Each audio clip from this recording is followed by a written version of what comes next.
어둡고 아무것도 보이지 않아요. 온통 슬라임 투성이네요. 땅은 부드럽고 움직이고 있어요. 주위에 움직이는 벽을 느끼면서 길을 찾으려고 노력해봅니다. 잠시 후 멀리서 고통스러운 비명소리가 들려요. 도움을 요청하지만 아무도 응답하지 않네요. 여러분은 배의 선장이며 방금 강력한 크라켄에게 잡아먹혔어요. 맞는 방향으로 가고 있는지도 모른 채 계속 뒹굴고 있어요. 비명소리가 점점 커집니다. 누군가를 마주치는 건 시간 문제일 뿐이에요. 다음 발을 디딜 때 큰 나무 조각이 지나치면서 여러분을 거의 쓰러뜨릴 뻔해요. 그 나무 조각은 크라켄이 삼킨 배에서 나온 거예요. 또 전체 선원들을 산채로 삼켰기 때문에 선원들도 이 짐승의 뱃속 안에 어딘가 있을 거예요.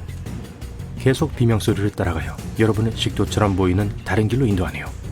나무 조각을 잡고 끈적끈적한 안쪽을 미끄러져 내려가요. 어두워서 셔츠에서 천 조각을 찢어 커다란 널판지에 싸서 불을 붙여요. 이 임시 횃불이 여러분이 어디로 가는지를 제대로 볼 수 있게 해줍니다. 안에 있는 큰 정맥들을 볼 수 있어요. 각각의 정맥에 사람이 3명 이상 들어갈 수 있겠어요. 잠시 후 여러분이 발견해 바닥에 보관했던 보물들을 포함해 배에서 나온 더 많은 잔해들이 보이기 시작해요. 하지만 지금은 이 어둡고 냄새나는 내부에서 선원들을 찾고 있어서 저 거대한 금더미들은 가치가 없어졌어요. 각각 다른 곳으로 연결되는 여러 개의 터널이 주변에 있어 보이는 지점에 도달해요. 입으로 도로 기어 나가는 건 불가능하다는 걸 알아요. 그래서 더 깊이 들어가는 게 유일한 해결책이에요. 여러분은 직감을 믿고 슬라임과 다른 액체들로 덮인 가장 작은 터널을 미끄러져 내려가기로 해요. 횃불은 나중에 다시 쓰게 불어 집어넣어요. 미끄러지듯 지나가다가 잠시 갇히게 돼요. 크라켄은 아직도 헤엄치고 있지만 지금은 휴식을 취하듯 멈췄어요. 거대한 정맥과 혈관이 느려지고 여러분이 기어가고 있는 살의 터널은 더 넓어져요. 여러분이 알기도 전에 액체 웅덩이에 도달할 때까지 큰 통로 아래로 곤두박질치고 있어요. 물에 들어가는 순간 산이 옷을 통해 타들어간 걸 느끼기 시작해요. 여러분은 크라켄의 뱃속 중 한 곳에 있어요. 셔츠를 벗고 널판지 위에서 노를 저어 산성 호수를 건너요. 배에 부서진 조각들이 더 많이 흩어져 있는 게 보여요. 갑자기 크라켄이 행동을 개시하고 빠르게 헤엄치기 시작해요.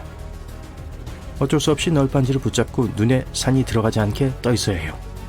눈을 감아요. 이제 여러분은 소화가 일어나는 위아래로 더 멀리 던져졌어요. 여기는 산이 더 강해서 안에 있는 건 뭐든 녹여요. 냄새가 지독한데 나갈 길을 찾을 수가 없어요. 하지만 멀리 선원들 중 일부가 작은 섬의 한가운데에 발이 묶인 걸 볼 수 있어요. 아직 소화되지 않은 몇몇 상어들이 여전히 헤엄치고 있는 것도 볼 수 있어요.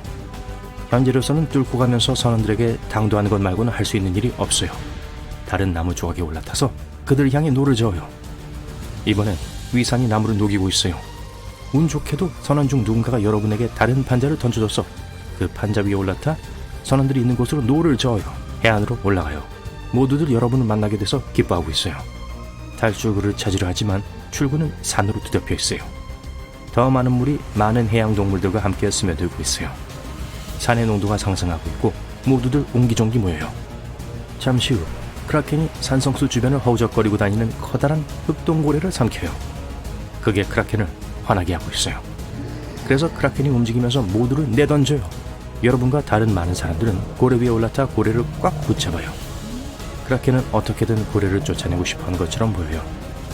위의 안쪽 벽은 고래를 밖으로 뱉어낼 수 있을 정도 줄어들고 있어요. 여러분과 선원들은 여전히 고래를 붙잡고 있지만 그게 쉽지만 않네요. 마침내 크라켄은 고래를 뱉어내고 해저로 헤엄쳐가요. 새로운 닥친 도전은 숨을 쉬기 위해 수면으로 헤엄치는 거예요. 고래는 여러분과 다른 모든 사람들을 밀어 올려줘요.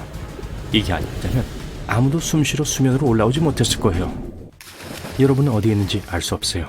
선원들 중 몇몇은 배에서 흩어진 조각들을 잡고 떠다니고 있어요. 여러분도 조각 하나에 헤엄쳐 올라타요. 해가 지기 시작했어요. 아무것도 보이는 게 없어요. 선원들은 춥고 배고픔을 느끼고 있어요. 최악인 건 상어가 밥 먹을 시간이라는 거예요. 모두들 물 밖에 있기 위해 널빤지 위로 올라가요. 어느새 상어 지느러미가 여기저기서 튀어나오기 시작해요. 밤을 보내는 것 말고는 할 수 있는 게 없어요. 다음 날이 다가옵니다. 아무도 잠을 못 잤어요. 모두들 모든 널빤지를 모아 고쳐 태양을 향해 노를 젓기로 해요. 다른 사람들이 다른 방향에 대해 토론하는 동안 모든 선원들은 여러분의 마지막 말을 들어요. 태양은 찌는 듯이 뜨겁고 다들 기운이 없어요. 마실 신선한 물도 없어요. 먹기 위해 물고기를 잡을 수 있는 사람도 없어요. 상어와 크라켄의 위협은 여전히 계속되고 있고요. 선원 중 한 명이 멀리서 섬처럼 보이는 무언가를 발견했어요. 모두가 환호하고 서로 껴안고 노를 저어 그곳으로 갑니다. 몇 시간 후에 섬에 도착해서 모래에 손을 쑤셔 넣어요. 누군가는 뛰어다니고 다른 사람들은 모래와 야자수를 껴안고 있어요. 그런데 어쩐지 뭔가 이상해요. 새 몇 마리가 날아다니고 있어요. 새들은 여러분을 두려워하지 않아요. 모두 전에 이곳에 와본 사람이 있는지 알아보기 위해 섬의 중심으로 이동해요. 섬 한가운데 작은 모닥불이 피어져 있지만 어디에도 사람의 흔적은 없어요. 섬은 사람이 살기엔 너무 작아요. 모닥불 외에 방문한 사람의 흔적은 없는 것 같아요. 잠시 후 섬이 움직이기 시작해요. 모두가 나무 위로 올랐고 물이 섬을 덮쳐요. 멀리서 물속에서 커다란 형상이 나타나 여러분을 향해 돌아서는 걸 볼 수 있어요. 거대한 바다거북이에요. 지금까지 거대한 바다거북 등에 타고 있었어요. 물을 우아하게 가로질러 움직이면서 몇 시간 후에 멈춥니다. 선원들은 음식을 요리하고 편안하게 잠을 자기 위해 오두막을 짓고 불을 지펴요. 여러분은 멀리 바라보며 지평선에 별들이 가득한 밤하늘을 내다봐요. 휴식과 평화를 얻기 위해 가장 높은 나무에 올라가요. 멀리서 여러분은 크라켄이 헤엄치며 거북이에게 점점 더 가까워지는 걸 볼 수 있어요. 하지만 거북이에 비하면 크라켄은 사람과 비교했을 때 신발 크기밖에 되지 않아요. 다음날 여러분은 주변을 돌아다니며 거북이 등섬의 나머지 부분을 알아봅니다. 전에 본 적이 없는 독특한 동물들이 이곳에 살고 있어요. 가장 이국적인 새들이 날아다니는데 동물들은 여러분을 위협적으로 여기지 않는 것 같아요. 섬을 잘 보기 위해 나무와 덩굴로 덮인 산의 정상에 도달해요. 모든 걸 파노라마처럼 볼 수 있고 바로 아래 땅에 커다란 구멍이 있다는 걸 발견해요. 그리고 다른 탐험가들이 남긴 발굴 도구들을 보게 돼요. 여러분은 선원들을 불러 모아서 구멍으로 달려가요. 그곳에 가기 위해선 덩굴을 지나서 도선적인 지형을 넘어야 해요. 중요한 질문은 만약 이 섬의 바닥이 거대한 거북이의 등껍질이라면 이 구멍은 어디로 향할까? 라는 거예요. 현장에 발을 들여놓으니 버려진 많은 도구들과 계획들이 보여요. 여러분은 지도를 들고 누구도 상상할 수 없는 보물들의 X 표시가 되어 있는 걸 봐요. 선원들을 불러 모아요. 모두들 장비들을 집어요. 또 다른 무서운 질문은 그들이 왜 이 장비를 버리냐는 거예요. 여러분은 계획을 연구해 봅니다. 그들은 마지막 단계를 제외한 모든 단계를 진술하고 있는데 아무도 마지막 단계를 알아내지 못한 것 같아요. 잠시 후 여러분은 구멍을 내려가 바닥을 향해 나가요. 하지만 여러분이 발견한 것은 기대했던 것보다 훨씬 더 충격적이었어요. 가장 먼저 몸 주위가 약간 무거워지는 게 느껴져요. 여러분은 마치 부드럽지만 무거운 담요 아래서 자고 있는 것 같아요. 기분도 좋고 아무것도 하기 귀찮아요. 다행히도 여러분은 이 담요를 옮길 힘을 내요. 눈을 뜨니 이상해요. 어떤 푸른 빛에 둘러싸여 있어요. 눈을 비비고 싶은데 손 대신 촉수가 있다는 걸 알게 돼요. 여러분은 겁에 질린 것과 크라켄으로 변한 것이 믿기지 않는 부분은 건너뛰어 볼까요? 며칠 동안 존재에 관한 공포, 당혹스러움, 그리고 완전한 광기를 겪은 후에 마침내 진정할 수 있게 돼요. 이제 가장 무서운 해양 괴물이 되는 게 어떤 건지 알아봅시다. 자, 그 무거운 담요는 수압이었어요. 여러분이 숨어있는 깊이에서는 엄청나죠. 이걸 견딜 수 있는 생물은 거의 없어요. 거기로 승용차를 가져가면 무거운 물의 무게 때문에 산산조각이 날 거예요. 하지만 여러분은 크라켄이에요. 어떤 차보다 강하죠. 여러분의 몸은 이런 환경에서 붕괴되지 않아요. 두꺼운 탄력성이 있는 피부는 어떠한 압력에도 견딜 수 있고 강한 근육은 이곳에서 자유롭게 움직일 수 있게 해줘요. 그리고 여긴 파란 빛이 나요. 너무 깊이 있어서 햇빛이 거의 들어오지 않아요. 수압 때문에 어디가 위인지 아래인지 구분하기 어려워요. 하지만 다행히도 여러분은 망원경의 렌즈처럼 수면에서 오는 빛을 포착할 수 있는 거대한 눈을 갖고 있어요. 보통 사람은 이 깊이에서 어둠 외에는 아무것도 볼 수 없어요. 하지만 여러분의 눈에는 야간 투시경 장치 같은 게 내장되어 있어요. 그래서 이 푸른 빛을 볼 수 있죠. 이 깊이에는 거의 아무것도 없어요. 끝없이 무거운 공허함만이 있을 뿐이죠. 몇 마리 물고기와 침몰한 배들의 잔해를 볼 수 있어요. 여러분이 여기서 만나는 바다 생물들은 꽤 특이해요. 아귀들이 있고 온갖 모든 종류의 투명한 오징어들이 있어요. 생각해보면 여기선 대왕 오징어가 유일한 친구예요. 그리고 여러분은 대왕 오징어들에겐 왕과 같은 존재예요. 일반적으로 해저 가까운 곳에서 노는 건 꽤 지루해요. 자고 먹는 게 다죠. 더 많은 간식을 얻기 위해 더 높은 곳으로 헤엄쳐가는 게 최선일 거예요. 올라오니 여러분 주변의 물이 더 밝아져요. 점점 더 많은 햇빛이 이곳으로 도달해요.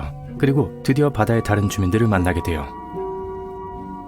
거북이, 상어, 해파리, 문어, 가오리는 여러분을 발견하자마자 잽싸게 도망가요. 해파리를 제외하고는 모두요. 해파리는 신경 안 써요. 식사할 곳을 찾다가 물고기 떼를 발견해요. 좋아요, 여기 점심거리가 있네요. 식사를 마친 후 재미로 물고기와 돌고래를 겁주면서 그곳에 머물러요.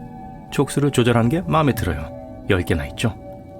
여러분 느끼는 걸 말로 표현하는 건 불가능하지만 손에 있던 손가락들이 당국 규대만큼 커졌다고 상상해보세요. 그리고 정말 놀라워요. 여러분은 촉수를 보잉 승객기만큼 길게 늘릴 수 있어요. 또 빨판도 있어요. 어떠한 생명체도 여러분에게서 빠져나갈 수 없을 정도로 꽉 잡을 수 있어요. 촉수 덕분에 빠르게 헤엄칠 수 있어요. 먼저 그것들을 다른 방향으로 움직이고 나서 그것들을 함께 누르면서 앞으로 나아가요.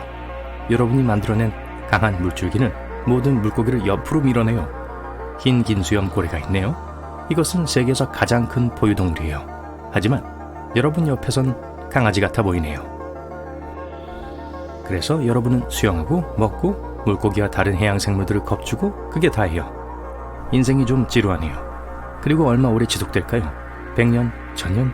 즐거운 시간을 보내고 싶어서 수면 위로 헤엄쳐 올라가요. 밝은 햇빛에 눈이 거의 멀 뻔했네요. 익숙해지려고 노력해요. 물이 조용해요. 바람이 없어요. 주위를 둘러보니 앞에 작은 점이 하나 있어요. 와, 돛이 달린 커다란 나무 배네요. 마침내 재미를 볼 수 있겠네요. 사람들을 만나 여러분에 대해 빨리 이야기해주고 싶어요. 그래서 배를 향해 행복하게 헤엄치고 있어요. 하지만 만약 누군가가 여러분을 지켜보고 있었다면 아마 꽤 무서워 보일 거예요. 그물에 걸렸어요. 얇아서 쉽게 뜯어서 수면으로 올라갈 수 있어요. 가판에 있는 사람들은 겁에 질렸어요. 소리를 지르고 다양한 방향으로 달려요. 이봐요, 여러분 어디 가요? 그냥 같이 놀고 싶은 건데. 사람들이 엄청 작아 보여요. 어부들은 여러분에게 작살과 도끼를 던지지만 고통이 느껴지지 않아요. 나무 가판에 촉수를 하나 올려놓고 실수로 그걸 부러뜨렸어요. 배 전체가 성냥갑처럼 부서지기 쉬워요. 네, 만지지 않는 게 좋겠어요. 여러분이 돌아서다가 실수로 배를 뒤집어요. 탑승했던 모든 사람들이 이제 물속에 있어요. 다행히도 여러분에겐 그들을 모두 구할 수 있는 촉수가 충분히 있어요. 모든 낚시꾼들을 잡았는데 그들의 눈에서 공포가 읽혀요. 기절하는 사람도 있어요. 배를 다시 물 위에 올려놓고 사람들이 가판으로 돌아갈 수 있게 도와줘요. 그런 다음 배를 밀어내고 육지를 향해 헤엄쳐가요. 하지만 해변에 있는 사람들에게 자신을 보여주지 않기로 결심해요. 여러분이 구한 선원들이 어떻게 거대한 괴물을 만나 살아남았는지 모두에게 말해줄 거예요. 모두들 여러분이 얼마나 끔찍한지에 대해 말할 테지만 아무도 여러분이 그들을 구했다는 건 언급하지 않을 거예요. 얼마나 불공평해요. 바다 깊은 곳으로 돌아와 잠이 듭니다. 이상한 소리에 깼어요. 수도꼭지에서 싱크대로 물이 떨어지는 것 같아요. 눈을 뜨고 주변의 희미한 섬광을 봐요. 오, 흥미롭군요. 헤엄쳐 올라가 뇌우가 여러분을 깨웠다는 걸 깨달아요. 꽤 심각한 것 같아요. 하늘은 검고 파도도 엄청나요. 이 혼란 속에서 큰 배가 항해하는 게 보여요. 이 배는 여러분이 전에 봤던 것과는 달라요. 철로 만들어져 있어요.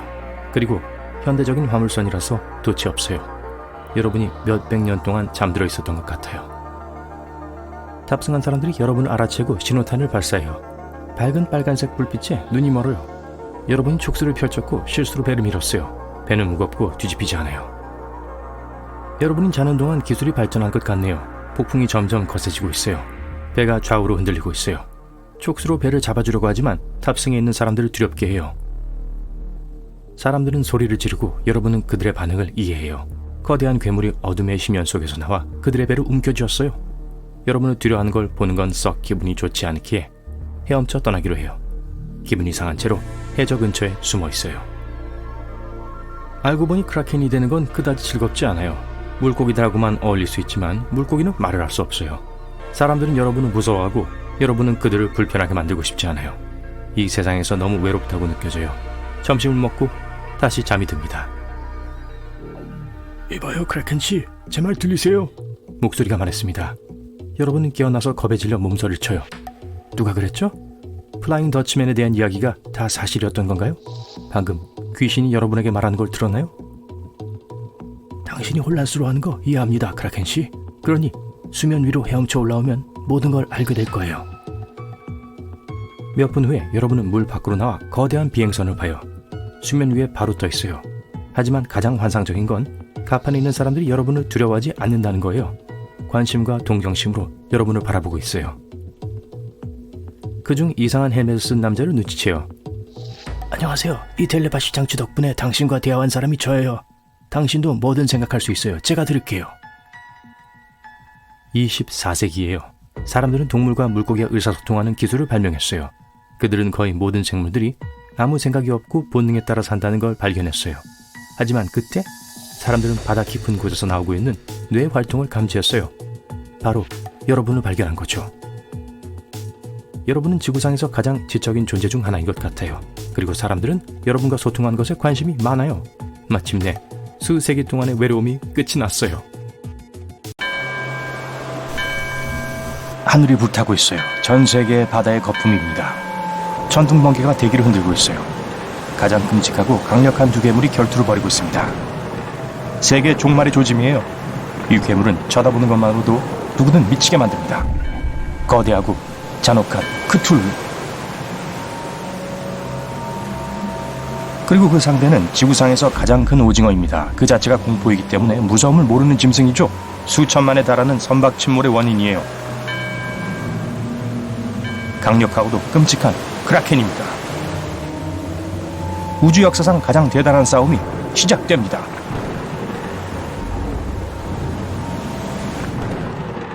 여러분은 고요한 바다에서 고깃배를 타고 있어요.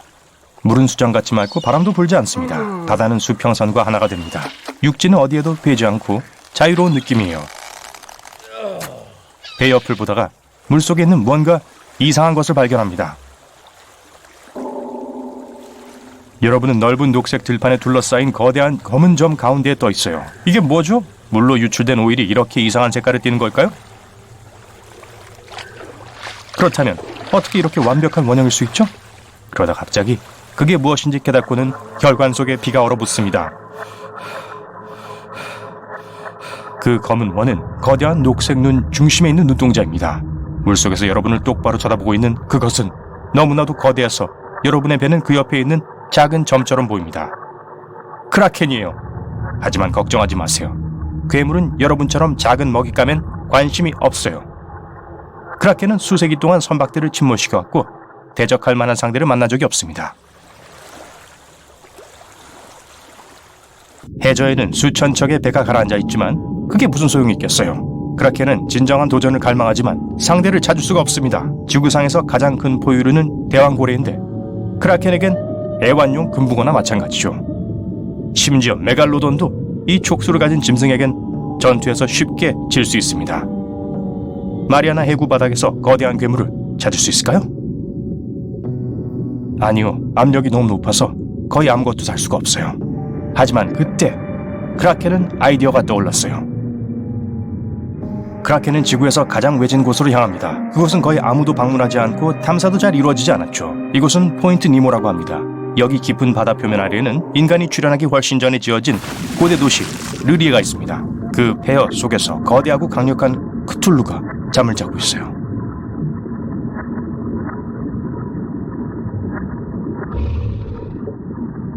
이 고대 반신적인 존재는 수천 년 동안 이곳에서 휴식을 취하고 있었습니다.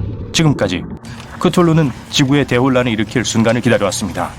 잠자고 있는 꿈속에서조차 크툴루는 자신의 숭배자들과 의사소통을 합니다. 텔레파시를 이용해서 그들의 마음속에 들어가서 끔찍한 짓을 하게 만들죠. 하지만 갑자기 크툴루의 잠은 방해를 받습니다. 누가 감히 무례하게 그를 깨우는 거죠? 크툴루는 해초로 뒤덮인 붉은 눈을 뜨고 앞에 있는 커다란 오징어를 봅니다. 크라켄은 마침내 대적할 만한 상대를 찾았습니다. 즉시 크툴루를 향해 돌진하고 촉수로 괴물의 머리를 감쌉니다. 싸움이 시작됩니다. 크툴루는 해저를 강하게 밀어내면서 크라켄을 끌고 표면으로 돌진합니다. 가장 높은 마천루보다 더 큰 두 개의 거대한 괴물이 물 밖으로 나옵니다. 파도가 맹위를 떨치고 있고 전투 현장으로 구름이 몰려들고 있습니다. 화가 난 크툴루는 크라켄을 공격했지만 끄떡하지 않아요. 번개가 어둠 속에서 번쩍이고 구름을 휘젓습니다. 크툴루는 크라켄을 뜯어내려 하지만 오징어의 족수는 녹색 괴물을 단단히 잡고 있어요. 그러는 동안 여러분은 전투가 벌어지는 것을 보기 위해 포인트 니모로 향하고 있습니다. 칠레 해안에서 출항해야 하는데 지금 그곳에서 이상한 일들이 벌어지고 있어요. 수백 명의 선원들이 수십 척의 배에 올라타고 있습니다. 일반 어선뿐만 아니라 중무장을 하고 무기를 실은 해군 함선들도 있어요. 어디로 가는지 물으면 모든 사람들이 어두운 표정으로 대답합니다. 영원으로 향합니다. 크라켄이 우위를 점하고 있고 크툴루는 자신의 추종자들을 불러 도움을 청합니다. 배들이 크라켄을 물리치는 것을 돕기를 바라면서요. 하지만 첫 선박이 육지에서 도착하려면 이틀이 걸릴 거예요. 크툴루는 마침내 크라켄을 뜯어내서 물속으로 던집니다. 오징어는 다시 공격하지만 크툴루는 족수를 잡고 오징어를 머리 위로 들어올립니다. 번개가 크라켄을 치지만 거대한 괴물에게는 작은 불꽃에 지나지 않습니다. 한편 무언가에 홀린 선원들은 갑판 위에 서서 전투가 벌어지는 방향을 바라봅니다. 밤에 그들이 잠이 들면 고대 도시 르리에에 대한 같은 꿈을 꿉니다. 도시 중앙에는 이상한 예배당이 있고 그 안에는 크툴루가 왕좌에 앉아 추종자들을 부릅니다. 밤낮으로 괴물들은 마지막 힘을 다해 서로 싸웠습니다. 그리고 마침내 작은 점들이 그들 주위에 모입니다. 배들이 도착했어요. 크라켄을 공격할 준비가 되어 있고 크툴루는 그들에게 텔레파시로 명령을 내립니다. 하지만 크라켄도 나름대로 작전이 있습니다. 크라켄이 그동안 그저 재미로 선박을 침몰시킨 건 아니었어요. 종종 크라켄은 어망에 걸린 수천 마리의 해양 생물들을 구했습니다. 그리고 이제 그들과 바다 여기저기에서 온 그 자손들이 크라켄을 돕기 위해 옵니다. 거대한 문어, 대왕고래, 백상아리, 전기뱀장어 등 모두 적함을 공격하고 있습니다. 고래는 잠수함을 덮치고 뱀장어들은 전기방전으로 선박의 엔진을 끄고 있습니다. 갑자기 크라켄이 물밑으로 잠수합니다. 포기한 걸까요? 겁을 먹었네? 그건 아닐 거예요. 크툴루는 바다를 내다보고 오징어가 공격하기를 기다립니다. 크라켄은 싸우는 사람들과 물고기들 밑에서 헤엄칩니다. 족수를 비틀어서 거대한 소용돌이를 일으킵니다. 이제 배들은 끝장났고 크툴루는 혼자 힘으로 싸워야 합니다. 크라켄은 강한 동물이지만 결국엔 동물인 반면 크툴루는 믿을 수 없을 정도로 영리합니다. 비록 악랄하긴 하지만요. 크라켄이 바다 괴물이고 일단 육지로 가면 승산이 없다는 걸 알고 있죠. 크툴루의 고함이 하늘을 뒤흔듭니다. 번개가 바다에 내리칩니다. 물이 끓어오릅니다. 고대 도시 르리에가 바다 밑바닥에서 솟아오르고 있습니다. 크라켄은 여기서 도망칠 수 없어요. 물이 필요해요. 오징어는 마지막 힘을 다해 크툴루와 싸우지만 물 없이는 금방 지게 됩니다. 크툴루가 승리했습니다. 자, 이제 잠이 깬 크툴루는 예언대로 세계의 모든 곳을 파괴할 겁니다. 하지만 그 싸움은 세상의 이목을 끌지 않을 수 없었어요. 위성 데이터 덕분에 세계는 이미 무슨 일이 일어났는지 알고 있습니다. 그리고 고대 괴물이 승리할 경우를 대비해서 그것을 진압하기 위한 계획이 고안되었습니다. 전투기가 현장에 진입하여 크툴루를 공격합니다. 괴물이 두 팔을 하늘로 들어올립니다. 구름이 몰려들어요. 구름 속에서 전기 방전이 번쩍이고 수백 킬로미터 이내의 모든 전기가 사라집니다. 제트기에 탑재된 전자기기도 포함해서요. 전투기가 물속으로 떨어지고 있어요. 그 신화 속의 야수를 이길 방법은 없어요. 하지만 저게 뭐죠? 인공위성이 갑자기 하늘에서 수십 개씩 떨어지고 있습니다. 크툴루는 포인트 니모가 우주 파편의 쓰레기 매립지라는 것을 몰랐습니다. 이곳은 지구에서 가장 먼 곳이기 때문에 사용하지 않는 위성을 이곳에 떨어뜨리는 것이 안전하죠. 현재 수백 개의 위성이 고대 도시에 떨어지며 괴물을 폭격하고 있습니다.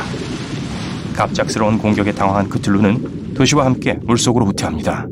그리고 거기서 1000년 동안 다시 잠을 자기로 하고 세상을 멸망시킬 완벽한 순간을 기다리기로 결심합니다. 크툴루의 마음을 조정하는 능력은 전투의 목격자들이 본 것을 모두 잊게 만들었습니다. 인류는 다시 바다 깊은 곳에 도사리고 있는 위험을 알지 못합니다. 크툴루는 사람들이 자신이 깨어났을 때를 대비하는 걸 원하지 않아요. GPS에 이 좌표를 입력하면 포인트 니모가 표시됩니다. 1997년 해양학자들은 바다의 깊숙한 곳에서 신비한 소리를 녹음했습니다. 그것은 블룹이라고 불렸고 인터넷에서 쉽게 찾을 수 있습니다.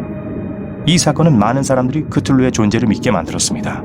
하지만 공포는 오래가지 못했는데요. 알고 보니 블룩은 빙하가 갈라지는 소리였습니다. 아니면 크툴루가 사람들이 그렇게 생각하게 만든 걸지도 몰라요. 누가 알겠어요? 자정 몇 시간 전이었어요. 대형 호화 유람선의 2200명 승객 중 몇 명은 아름다운 1등석 라운지에서 여전히 파티를 하고 있었습니다. 나머지는 침실에서 자고 있었고요. 객실들 중 일부는 아주 넓고 그림이 가득 차 있거나 화려한 조각품으로 장식되어 있었습니다.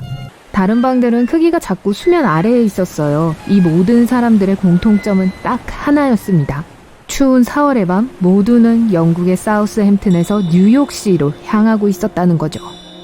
그 배의 이름은 타이타닉이었습니다. 당시 이 배는 가라앉지 않는 배로 여겨졌습니다.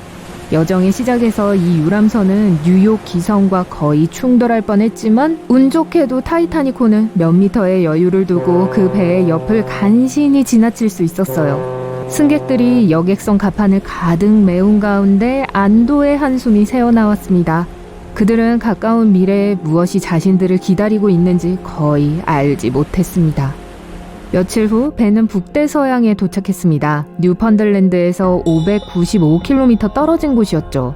그런데 그곳에서 상상도 할 수 없는 일이 일어났습니다. 4월 14일 오후 11시 40분쯤 여전히 깨어있던 사람들이 신비롭고 강력한 힘에 의해 쓰러진 거예요.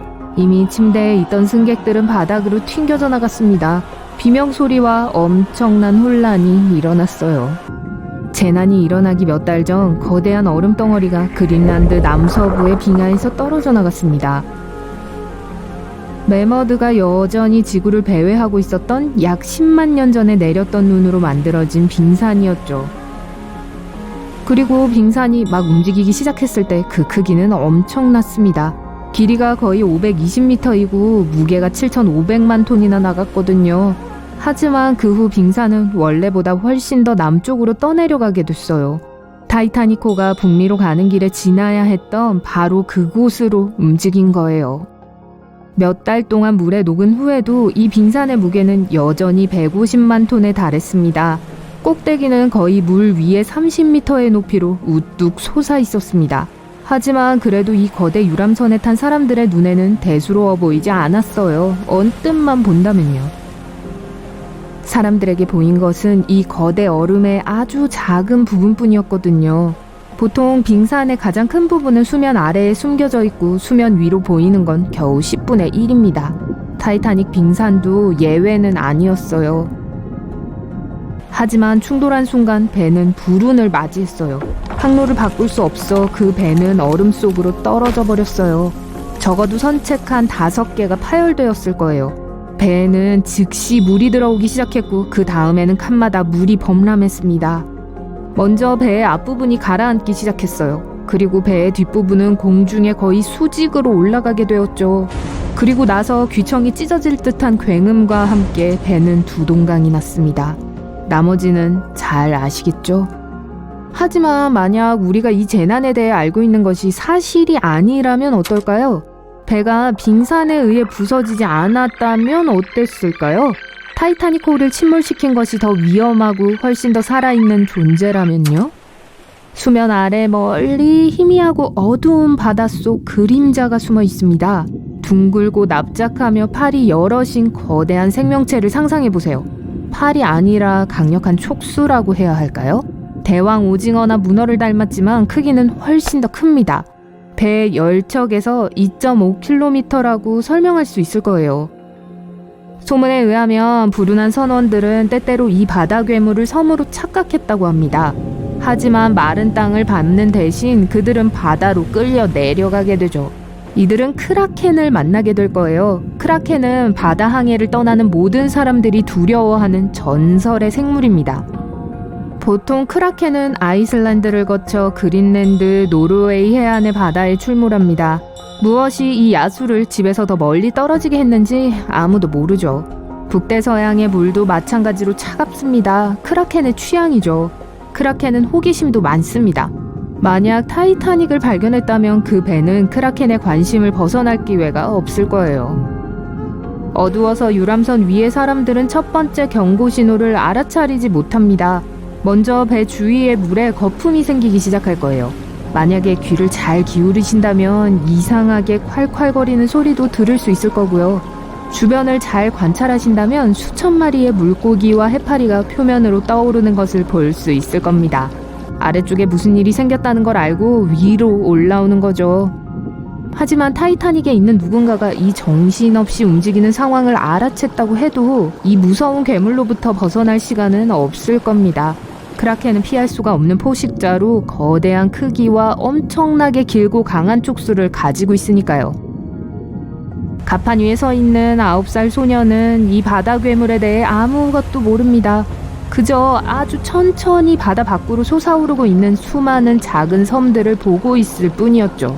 그런데 이유는 모르겠지만 갑자기 온몸에 피가 식는 것 같은 느낌이 듭니다. 수백 마리의 작은 물고기들이 이 섬 사이의 물 웅덩이 사이를 뛰어오르고 있었어요. 하지만 곧 물고기들은 거대한 무언가의 측면을 넘어 물속으로 굴러 떨어집니다. 몇몇 뾰족한 점들이 표면 위에 나타났어요. 호기심 많은 소녀는 그 점들이 뿔처럼 생겼다고 생각했습니다. 뿔은 높이 올라갈수록 점점 더 두꺼워졌어요. 곧 그 뿔은 거대한 타이타닉 위로 우뚝 솟아올랐습니다. 배가 작아 보일 지경이네요. 이 뿔은 크라켄의 무서운 팔이었습니다. 소녀는 공포로 마비되었습니다. 하지만 그때 그는 코끼리만큼 큰 이 괴물의 눈을 발견했어요. 아이는 정신을 차리고 소리를 지르며 앞뒤를 재지 않고 달려가 버렸습니다. 아이의 고함 소리는 사람들의 관심을 끌었어요. 사람들은 배 옆으로 모여 무엇 때문에 이 아이가 그렇게 겁을 먹은 건지 이야기합니다. 그리고 발견했죠. 일단 점점 더 많은 승객들과 승무원들이 그 장면을 더 잘 보기 위해 난간 너머로 몸을 기울이고 있네요. 그냥 구경하는 게 아니라 충격에 빠진 상태입니다. 사실 무서운 짐승이 여러분이 탄 배를 공격하려 한다는 이야기를 듣는다면 자신의 눈을 믿을 수 있었을까요? 게다가 어둡기까지 해서 아무도 저 어둡고 거대한 그림자가 무엇인지 명확하게 볼 수 없었어요. 하지만 그 다음 몇 분 동안 크라켄은 자신이 신기루가 아니라는 것을 증명합니다. 갑자기 괴물 같은 팔 중 하나를 들어 배 쪽으로 뻗었어요. 크라켄의 팔은 전체 선체보다 더 길 수도 있었다고요. 여자들은 비명을 지르고 기절하기 시작합니다. 남자들도 역시 겁에 질린 것처럼 보입니다. 정신을 똑바로 차린 사람들은 아이들을 데리고 피난처로 달려갑니다. 그때 강력한 첫 번째 타격으로 배가 흔들립니다. 크라켄은 충분히 기다렸죠. 이제 작전 준비가 다 됐습니다. 타이타닉에 탑승한 사람들은 공황에 빠져 혼란이 가득합니다. 사람들은 정처 없이 뛰어다니고 소리를 지르면서 이 짐승을 더욱 자극할 혼돈을 만들고 있었어요.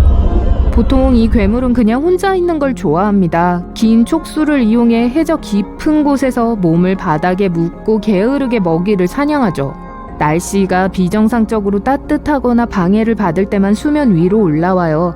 거대한 크기의 타이타닉이 큰 소음을 내며 지나가는 바람에 잠을 자고 있던 크라켄을 위로 올라오게 한 것 같습니다. 크라켄이 수면 위로 올라와 반짝이고 커다란 배를 보았을 때 와 하고 감탄했을 거예요. 배에 매료된 크라켄은 이 특이한 구조물을 만지기 위해 촉수 중 하나를 내밀었습니다. 재질이 단단하네요. 크라켄은 이걸 쥐었을 때 부서질지 궁금증이 들었습니다. 시간을 낭비하지 않고 크라켄은 배를 팔 몇 개로 감싸서 찌그러뜨려 보려고 시도했어요. 여기저기 돌아다니며 배 밖으로 떨어지고 짜증나는 고음에 소음을 내는 작은 생물들이 크라켄을 짜증나게 하기 시작합니다. 열이 오르기 시작하네요. 실험은 이제 그만하고 이 괴물은 타이타닉호 주변을 여러 번 돌면서 다음 공격을 준비합니다. 이번에는 타격 강도가 훨씬 세요. 금속을 구부리고 연약해지게 만들었어요. 솜씨 좋게 촉수를 한 번 더 휘두르면 배에 물로 가득 차기 시작합니다. 크라켄은 마치 노력의 결과를 즐기려는 듯 뒤로 물러섰어요. 하지만 그때 배가 속도를 올려 자신으로부터 멀어지려고 하는 헛된 시도를 하고 있다는 걸 깨달았죠. 타이타닉에 탑승한 사람들은 안도의 한숨을 내쉬었습니다. 그 짐승은 어디에도 보이지 않았어요. 하지만 이들은 크라켄이 결코 장난감을 놓치지 않는다는 걸 거의 알지 못했습니다. 배의 속도는 느려지기 시작했어요. 그러고 배의 뒷부분은 천천히 위로 올라가고 앞부분은 물속으로 내려가고 있었어요. 승객들과 승무원들은 갑판 위로 넘어져 버렸습니다. 너무 무서워서 소리조차 내지 못합니다. 그러니까 이 모든 일이 완전하고 섬뜩한 침묵 속에서 일어나고 있었어요. 배는 자체 무게로 인해 두 부분으로 쪼개지게 되었습니다. 너무 강렬한 사고에 크라켄도 겁을 먹고 도망가 버렸어요. 겁에 질린 짐승은 다시 바다로 뛰어들어 보글보글 끓는 거대한 소용돌이를 만들어냅니다. 그리고 소용돌이의 힘이 타이타니코의 잔해를 바다 깊은 곳으로 끌어당기게 되었어요. 하지만 여기서 가장 비극적인 일은 크라켄은 사실 배에 타고 있는 사람들에게 관심이 없다는 거예요. 크라켄은 그저 물고기를 우적우적 씹으면서 행복해하는 동물이에요. 더 큰 먹이가 필요하지 않습니다. 이 거대한 배를 바닥으로 끌어내리고 있는 건 그저 이 동물의 호기심이었습니다. 이 장엄한 유람선에는 희망이 있을까요? 여러분은 답을 알고 있을 겁니다.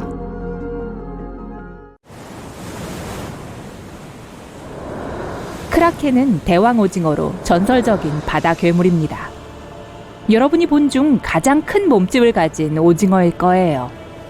만약 이 괴물이 존재했다면 세상은 몰라보게 변했을 겁니다.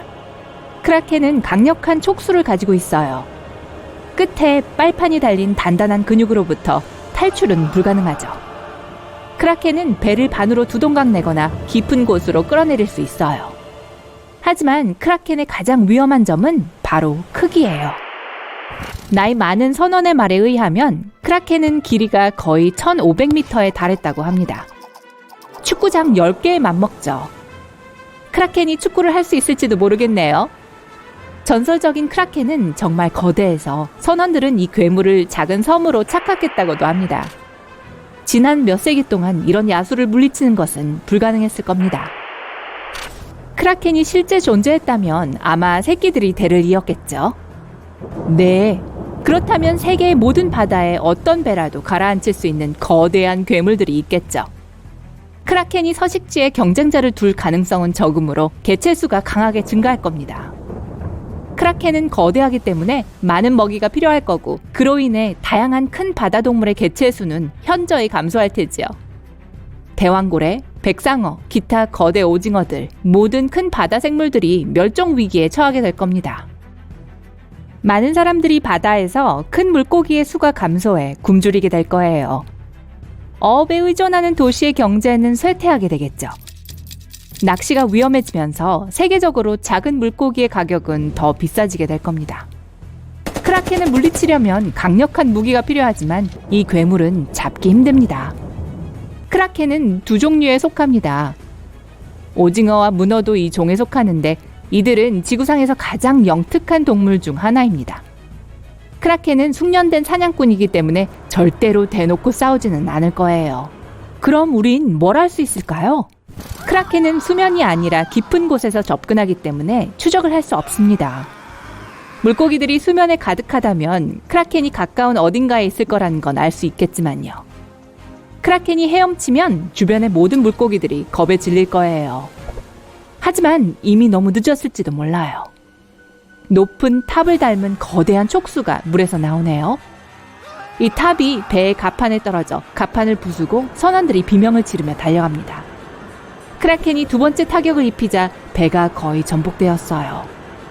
다음으로 크라켄은 배를 거대한 촉수로 감싸서 아래로 끌어당깁니다. 이런. 만약 선원들이 이 괴물의 촉수로부터 배를 떼어내는데 성공한다면요. 강력한 무기의 도움으로 선원들은 반격합니다. 크라켄은 물밑에서 물러납니다. 다쳤군요. 화가 났어요.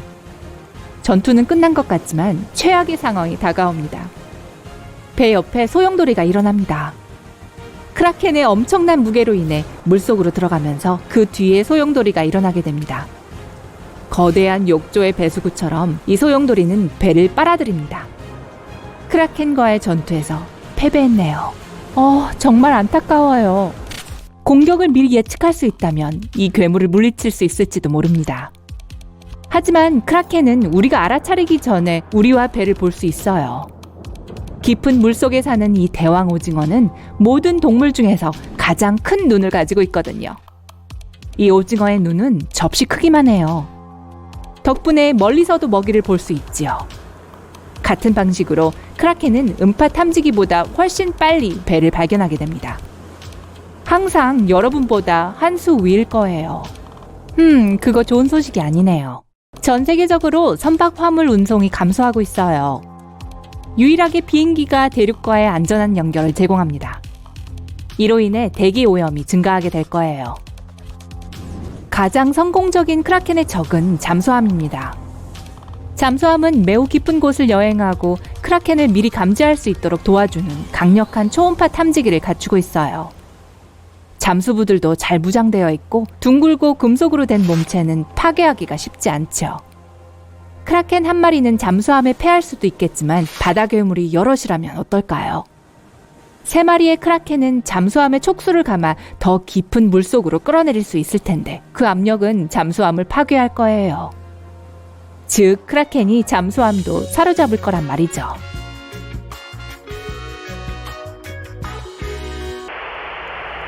크라켄의 존재는 많은 나라의 발전을 극적으로 변화시켰을 거예요. 만약 크리스토퍼 콜럼버스가 그 유명한 대탐험에서 신세계라고 생각한 섬을 발견한다면 어떨까요? 그 섬으로 다가가는데 섬에서 촉수가 나타나 콜럼버스의 배를 침몰시킵니다. 북아메리카의 식민지화는 아마도 비행기가 발명되기까지 지연되었을 거예요. 참고로 최초의 유인 비행은 20세기가 되어서야 이루어졌습니다. 헐리우드는 없었을 거예요. 햄버거도, 유명한 미국 음악도 없었을 테죠. 유튜브도 없을 거고요. 즉, 지금 이 영상을 보고 있지 못할 거란 말이죠. 가장 최악으로 인터넷도 존재하지 않을 거예요. 이 모든 게 한 마리의 멍청한 괴물 오징어 때문에 말이에요. 바이킹은 외국 영토를 침략하고 정착하기 위해 장선을 타고 항해하지 않았을 거예요. 노르웨이, 스웨덴, 핀란드, 그리고 다른 북유럽 국가들의 역사는 급격하게 바뀌었을 겁니다. 어쩌면 타이타닉은 빙산에 부딪히지 않고 거대한 바다 괴물에 부딪혔을지도 몰라요. 크라켄이 존재하는 세계에서 사람들이 거대한 선박을 타고 여행을 할 가능성은 거의 없겠지만 말이죠. 하지만 크라켄은 그렇게 공격적이진 않을지도 몰라요. 그렇다 해도 크라켄은 많은 음식을 필요로 하고 이 괴물들의 개체수 증가로 인해 바다에 있는 먹이의 양은 훨씬 줄어들 거예요. 따라서 크라켄은 사냥을 위해 점점 더 수면 위로 올라올 거예요. 미래의 크라켄은 보다 해안 가까이로 이주하게 되겠죠.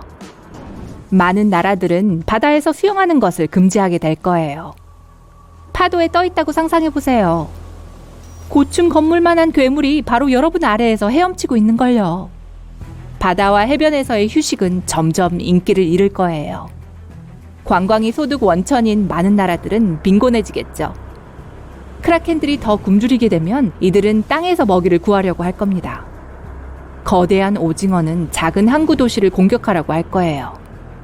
집, 부두, 거리 등 모든 것이 무너질 수 있죠. 엄청난 양의 플라스틱이 큰 나라의 해안 근처 바다에 버려집니다. 수십억 톤의 플라스틱이 크라켄을 괴롭힐 겁니다. 화가 나고 배고픈 괴물은 금문교 같은 다리를 공격할 수 있겠죠. 거대한 오징어가 다리를 에워싸고 모든 교통을 차단한다고 상상해보세요.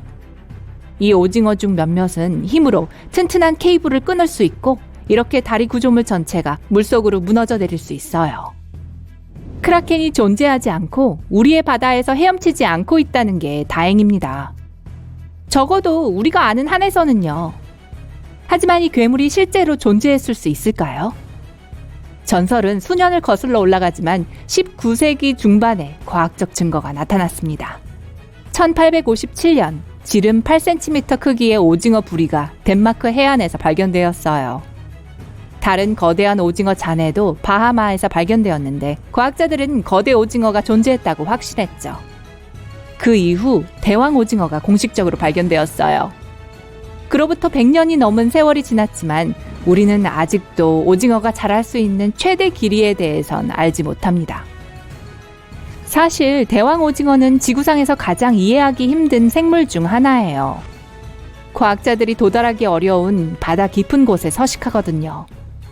더 깊이 잠수하려면 강력하고 부피가 큰 장비가 필요합니다. 수중 바티스카프와 카메라는 많은 소음과 빛을 내는데 오징어들은 이런 걸 멀리서 알아차리고 우리가 이들을 발견하기도 전에 도망칩니다. 크라켄의 전설은 아마도 진짜 대왕 오징어 때문에 생겼을 거예요. 과거의 사람들은 이런 오징어의 존재를 몰랐기 때문에 처음 봤을 때 그 오징어가 거대하고 끔찍한 괴물이라고 표현했을 거예요. 이 거대한 오징어가 작은 섬 크기였다고 말하기는 어렵습니다. 왜냐하면 현재 우리는 바다의 약 5% 정도밖에 연구하지 못했거든요. 그 깊숙한 곳에서 크라켄보다 훨씬 더 끔찍한 괴물들이 헤엄치고 있을지도 몰라요. 제 조카 피터처럼 말이죠. 마치 뭔가 물 밖으로 올라오는 것처럼 어선 밑에 물에 거품이 일어요. 점점 더 가까워지고 있어요. 물이 끓는 것 같아요. 갑자기 거대한 턱과 반짝이는 이빨이 보여요. 몇 초 후 거대한 상어가 물 밖으로 뛰쳐나와 배를 한 입에 씹어버려요. 메갈로돈이었어요. 지구상에서 존재했던 가장 큰 물고기죠. 우린 메갈로돈을 오랫동안 이렇게 상상했어요. 백상아리의 확대 버전으로요. 하지만 과학자들은 이들의 외모에 대해 계속 논쟁하고 있어요. 지금까지 이 거대한 상어의 이미지가 틀렸다는 것에 동의하고 있어요.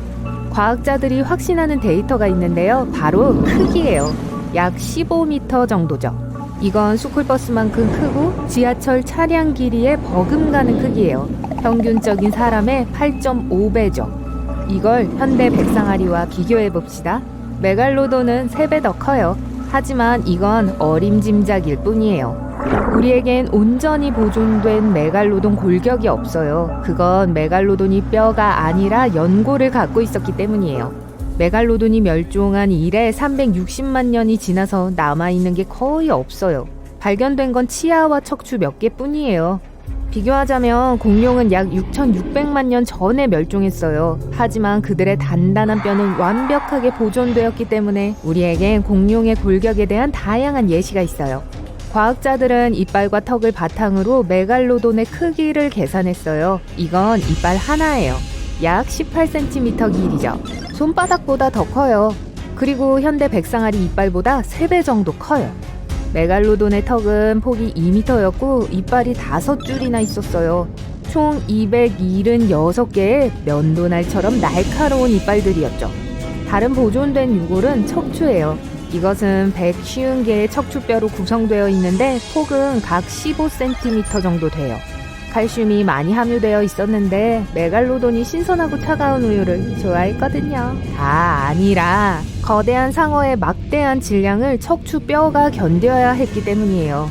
이 화석들을 바탕으로 과학자들은 모형을 만들었고 메갈로돈의 대략적인 크기만을 계산했어요. 하지만 이보다 더 클 수는 없었을 거예요. 모든 건 호흡 때문이에요. 물고기가 클수록 더 많은 산소가 필요해요. 그 말은 아가미 영역이 더 넓어야 한다는 거죠. 이것은 물을 여과해 산소를 모으는 기관이에요. 메갈로돈이 조금이라도 더 크면 숨 쉬는데 어려움을 겪을 거예요. 그래서 과학자들은 15m가 개별적인 최대 크기라고 믿고 있어요. 평균적으로 이들은 몇 미터 더 작았어요. 이제 무게에 대해 이야기해봅시다. 평균적으로 한 메갈로돈은 30에서 35톤 나갔어요. 비교하자면 백상아리는 무게가 1톤인데 이건 30배 정도 가벼운 거예요. 진짜로요. 스쿨버스는 7.5톤으로 4배 가벼워요. 메갈로돈의 무게는 빈 보잉 737과 비교할 수 있어요. 하지만 현대의 흰긴 수염 고래는 크기와 무게에서 메갈로돈을 능가해요. 30m 대 15m예요. 거의 2배나 더 길죠. 흰긴 수염고래 무게는 약 180톤이에요. 이건 메갈로돈 6마리나 여객기 6대 정도예요. 아니면 성인 코끼리 33마리에 맞먹죠. 이 비교 방식 마음에 들지 않나요? 이제 메갈로돈의 외모예요. 과학자들은 이게 백상아리처럼 생기지 않았을 거라고 믿어요. 메갈로돈은 다른 어류과에 속하는데 아마도 거대한 샌드 타이거 샤크처럼 생겼을 거예요. 납작한 코에 작은 눈, 등지러미는 뒤로 움직이죠. 샌드 샤크는 크기가 같은 2개의 등지러미를 갖고 있어요. 색은 밝은 갈색의 흰 배를 갖고 있죠. 샌드 샤크처럼 몸 전체에 갈색 반점이 있었을지도 몰라요. 우린 화석이 처음 발견되었을 때부터 메갈로돈이 무섭다고 여겨왔어요. 그때는 르네상스 시대로 거슬러 올라가요. 사람들이 바위 속에서 이빨을 발견했어요. 처음에 이 이빨은 용이나 뱀의 혀로 생각되었어요. 그리고 여기 이 이빨의 주인이 어떻게 생겼을지 보여주는 첫그림이 있어요. 무시무시한 코와 날카로운 이빨이 있는 거대한 주둥이죠. 또 메갈로돈이 먹이사슬의 잔인한 사냥꾼이었을 거란 증거도 있어요. 이들의 무기고의 첫 번째 전투 도구는 공성 망치였어요. 하지만 메갈로돈은 느린 수영 선수였어요. 시속 18km까지밖에 가속할 수 없었죠. 비교하면 현대의 백상아리는 먹이를 먹기 위해 단숨에 시속 50km까지 갈 수 있어요. 가장 빠른 수영 선수는 시속 10km밖에 못 가요. 그럼 행운을 빌어요. 하지만 메갈로돈은 엄청난 질량을 갖고 있어요. 느리긴 하지만 공성 망치는 엄청난 힘을 가졌어요. 메갈로돈은 먹이를 기습 공격했어요. 딱 한 번 맞힐 기회가 있었죠. 놓치면 2라운드까지 시간이 아주 오래 걸렸을 거예요. 메갈로돈의 기동성은 대형 트럭에 견줄만 했어요. 하지만 들이받는 게 성공적이었다면 먹잇감은 놀라 움직일 수 없었어요. 이 시점에서 메갈로돈은 먹잇감의 지느러미와 꼬리같이 취약한 지점을 겨냥했어요. 과학자들은 메갈로돈 이빨 자국이 있는 많은 고대 고래의 잔해들을 발견했어요. 알고 보니 거대 상어는 자신의 먹잇감의 중요한 기관이 어디에 있는지 알고 있었고 그걸 공격할 수 있었던 것 같아요. 먹이가 움직이지 못하면 메갈로돈이 이빨을 드러냈어요. 성인 한 명이 열린 턱에 완전히 서서 쉽게 들어갈 수 있어요. 그리고 다양한 추정에 따르면 메갈로돈의 무는 힘은 거의 11톤이라고 해요. 날카로운 이빨 끝에 SUV 3대의 무게가 집중되어 있는 걸 상상해보세요. 이건 가장 큰 백상아리가 무는 것의 9배, 그리고 현대의 물기 기록자인 바다 악어의 6배에 달해요. 자, 메갈로돈의 잔해가 발견된 곳의 지도를 보세요. 남미, 북미, 유럽, 아시아, 호주예요. 그는 모든 바다의 대장이었고 지구상의 어느 곳도 편안히 누볐어요. 우린 심지어 민물 퇴적물에서 거대한 상어의 잔해를 발견하기도 했어요. 아마도 사냥하러 강에 들어가는 걸 두려워하지 않았나 봐요. 다른 과학자들은 메갈로돈이 포식자가 아니었을 수도 있다고 해요. 모두 그 크기 때문이에요. 빠르게 헤엄칠 수 없었고 백상아리처럼 짧은 돌진도 할 수 없었어요. 만약 먹이가 도망치려고 하면 메갈로돈은 절대 따라잡을 수 없었기 때문에 서둘러 추격하지 않았어요. 또 다른 문제는 메갈로돈의 골격이에요. 연골은 뼈보다 약해요. 그래서 거대 상어의 근육 구조는 애초부터 그렇게 거대하고 튼튼하지 않았어요. 메갈로돈은 심지어 청소부였을 수도 있고 싸움을 하지 않았을 수도 있어요. 이제 고대 상어가 멸종한 이유 중 하나예요. 메갈로돈은 온도가 섭씨 12도인 얕고 따뜻한 물을 좋아했어요. 하지만 300만 년 전에 기후가 추워졌어요. 이게 메갈로돈의 영토와 많은 식량을 앗아갔죠. 거대 상어의 주식이었던 원시 고래들이 사라지기 시작했어요. 더 빠른 포식자들이 남은 음식을 가져갔어요. 메갈로돈은 굶기 시작했죠. 진화 과정에서 새로운 선수가 등장해요. 현대 범고래의 조상인 이빨고래죠. 떼지어 살았고 메갈로돈보다 두뇌가 더 컸어요. 그래서 시간이 흐르면서 메갈로돈과 경쟁하기 시작했죠. 그들은 메갈로돈의 어설픈 점을 이용했어요. 범고래 무리는 거대 상어를 상대로 한 경쟁에서 쉽게 이길 수 있었어요. 많은 과학자들은 이것이 세계에서 가장 큰 상어가 사라진 이유라고 믿고 있어요. 하지만 메갈로돈이 아직 살아있고 우리 행성의 어두운 물속을 떠돌고 있다는 이론이 있어요. 몇몇 호주 어부들이 믿을 수 없는 크기의 상어를 만났다고 했어요. 하지만 아무도 이 증언들을 확인해 줄 수 없었죠. 이 이론의 팬들은 거대한 상어가 인간의 눈으로부터 멀리 떨어진 깊은 물에 숨을 수 있다고 믿고 있어요. 예를 들어 마리아나 해구요. 지구에서 가장 깊은 곳이죠. 에베레스트 산을 물에 집어넣은 것보다 더 깊어요. 그리고 거기서도 메갈로돈의 이빨이 발견됐어요. 하지만 과학에 따르면 그런 거대 상어가 마리아나 해구에 살 수 없는 이유가 여러 가지 있어요. 첫째로 거긴 너무 추워요. 메갈로돈은 아마 냉혈 동물이었을 거예요. 그래서 살아남기 위해 환경의 따뜻함을 이용해야만 했을 거예요. 하지만 마리아나 해구의 물은 약 섭씨 4도 정도로 차가워요. 더 깊을수록 햇빛이 닿기 힘들기 때문이에요. 두 번째 이유는 압력이에요. 10m 깊이마다 압력은 1기압씩 증가해요. 즉 30m 깊이의 물은 표면에서 느끼는 것보다 3배나 더 강하게 여러분을 압박해요. 메갈로돈의 약한 근육과 연골은 마리아나 해구 깊이 잠수하는 걸 허락하지 않았을 거예요. 그리고 제일 중요한 건 음식이죠. 바다 표면에서 멀리 떨어져 있을수록 살아있는 생물은 적어져요. 메갈로돈은 3에서 7m에 이르는 원시 고래를 먹었어요. 마리아나 해구에는 작은 물고기만 서식해요. 메갈로돈은 절대로 못 잡을 거예요. 그리고 크기로 판단하건대 메갈로돈이 한 일의 전부는 먹이를 먹고 다시 먹이를 찾는 것이었죠. 사람의 몸무게와 비교해보죠. 보통 사람은 1일 2000칼로리를 섭취하며 평균 체중은 약 80kg이에요. 메갈로돈은 그보다 무게가 470배 더 나갔고 더 많은 칼로리가 필요했어요. 그래서 마리아나 해구에 사는 물고기들을 모두 합해도 메갈로돈은 며칠밖에 못 먹었을 거예요. 그러니 물론 이 모든 이론들이 사실은 아니지만 그래도 조심하는 게 현명하겠죠. 무슨 말인지 아시죠? 밤이에요. 강한 폭풍이 시작됩니다. 여러분은 해안가에 살고 있고 창문을 통해 사나운 바다를 바라봅니다. 하늘에는 번개가 번쩍이고 거대한 파도가 해안에 부서지고 폭우는 모래를 진흙으로 바꾸고 있어요. 아침에 물고기가 해안으로 잔뜩 밀려오겠군 이라고 생각하며 잠자리에 들어요. 다음날 아침 이상한 소리에 잠에서 깼어요. 창밖에서 사람들이 박수를 치는 소리 같아요. 밖에 나가보니 거대한 군중이 바닷가에 모여 있어요.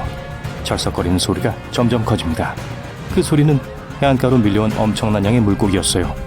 몇 시간 동안 해변에 있었지만 여전히 살아있어요. 물고기는 미끄러운 몸뚱이로 모래에서 헐떡입니다. 잉어, 송어, 정어리 그리고 심지어 거대한 백상아리도 몇 마리 있어요. 장어는 힘이 넘치고 이빨이 가득한 주둥이를 움직여요. 어찌된 일인지 모든 물고기는 이제 사람처럼 호흡을 할 수 있어요. 여러분은 다른 사람들을 도와 물고기를 다시 물속에 던집니다. 물고기가 깊은 바닷속으로 헤엄치는 게 보여요. 하지만 어떤 물고기는 수면 위로 올라와 신선한 공기를 즐기며 헤엄칩니다. 상어를 제외한 거의 모든 물고기를 돌려보냈어요. 구조 크레인이 도착합니다. 상어를 한 마리씩 꼬리로 들어올린 다음 바다로 옮기고 놓아줍니다. 뉴스를 통해 산소 호흡을 하는 물고기가 해안가로 밀려온 것이 여러분의 도시뿐이 아니라는 걸 알게 돼요. 전 세계 해변에서 발견됐어요. 과학자들과 해양연구원들은 이 독특한 현상을 연구하기 위해 벌써 바다 탐험을 떠났어요. 저녁 늦게 연구 결과가 발표됩니다. 이제 아가미를 가진 모든 바다 생물은 새롭게 발달된 폐를 통해서 숨을 쉴 수 있게 됐어요. 얼마든지 오랫동안 육지에 머물 수 있어요. 다른 동물처럼 마실 물만 있으면 돼요.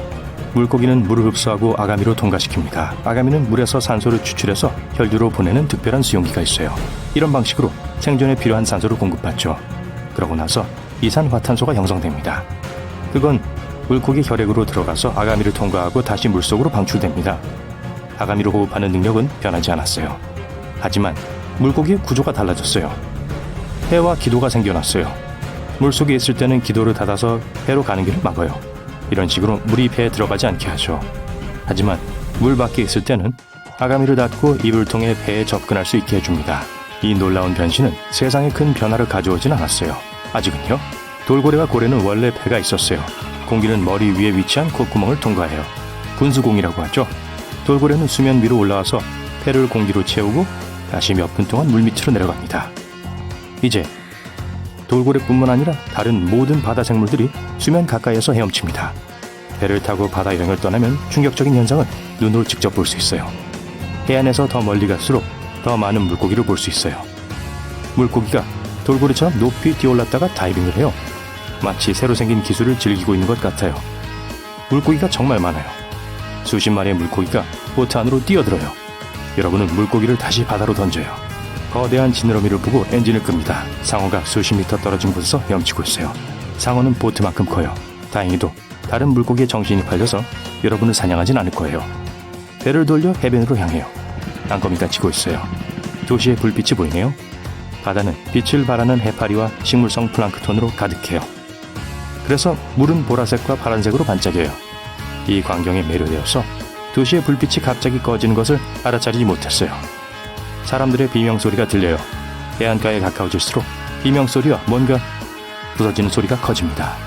마침내 부두에 도착해 배에서 내린 후 제 방의 일부가 망가진 것을 발견해요. 배들이 뒤집혀 있고 가로등이 망가져 있고 전선이 끊겨 있어요. 투명한 점성 액체의 기다란 흔적이 부두에서 마을로 이어져요. 이 슬라임 때문에 한두 번 미끄러집니다. 거리가 텅 비었어요. 차들은 버려졌고 집의 창문은 깨졌어요. 쓰레기가 사방에 널려 있고 도로도 온통 젖어 있어요. 어두운 골목에서 철퍽거리는 소리가 들려요. 다가오고 있어요. 작은 문어가 길에 나타나요. 거미처럼 움직여요. 촉수를 사용해서 차에 기어오르고 벽을 뛰어넘고 기어올라요. 문어 한 마리가 또 나와요.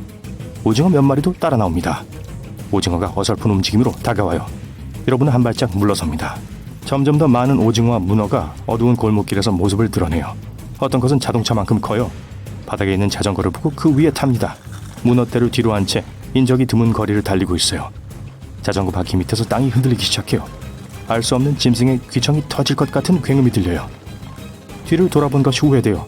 5층 건물 크기의 오징어처럼 생긴 거대한 괴물이 가까이 있던 집의 벽을 어마어마한 크기의 촉수로 한 방에 부숴버려요. 이 괴물은 깊고 어두운 바다에서 왔어요. 배가 생기고 나서 신선한 공기를 마실 기회를 엿보고 있었어요. 음식 냄새를 맡고 본능에 이끌려 물 밖으로 나왔어요. 도시 불빛이 크라켄의 주의를 끌었어요. 거대한 촉수로 건물벽과 도로에 달라붙은 크라켄이 여러분을 따라와요. 바로 앞에 터널이 보여요. 자전거 페달을 힘껏 밟아 간신히 안으로 들어가요. 그런데 그때 등 뒤에서 이상한 소리가 들려요. 크라켄은 문어처럼 내부 골격이 없고 몸은 근육으로 이루어져 있어요. 그래서 어떤 구멍이든 액체처럼 들어갈 수 있어요.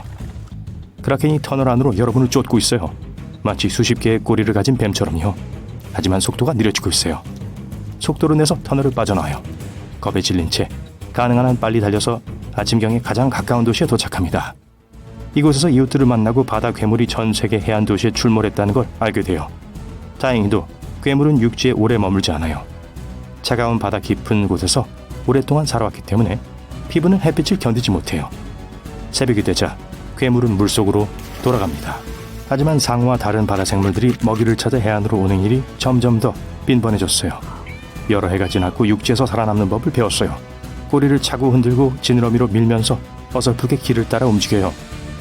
해안 도시의 주민들은 물고기와 대형 오징어의 침입을 막기 위해 해변을 따라 거대한 벽을 쌓아요. 바다 생물은 전보다 2배의 산소를 공급받아요. 아가미를 통해 산소를 흡수하고 폐를 채워요. 덕분에 몸속의 혈액은 더 빨리 순환해요. 그래서 근육이 더 강해지고 두뇌가 더 발달하게 되죠. 물고기를 잡는 게 어려워졌어요. 쉽게 어망을 뚫고 배에서 뛰어내려요. 모든 해양동물, 특히 상어의 개체수가 증가합니다. 어떤 종류의 배로든 여행은 안전하지 않아요. 작은 어선은 상어에 의해 쉽게 뒤집힐 수 있어요. 거대한 유람선은 여러 마리의 대왕 오징어를 만날 수도 있어요. 그렇게 수백 년, 수천 년이 흘렀어요. 점점 더 많은 물고기가 육지로 옵니다. 진화는 그들의 몸 구조를 매우 빠르게 변화시켜요. 어떤 물고기는 긴 팔다리가 생겼어요.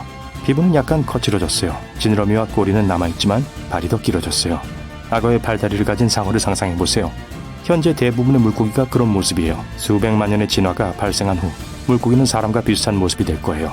하지만 비늘로 덮여있고 귀 뒤에 작은 지느러미가 있고 등에 큰 지느러미가 있을 거예요. 이때쯤이면 인류는 여러 개의 행성을 식민지로 만들었을 거예요. 그러면 물고기가 지구의 주인이 될 거예요. 어떤 상어들은 위를 뱉었다가 도로 제자리에 넣는 괴상한 능력을 갖고 있어요. 그러면 편리할 것 같긴 하네요.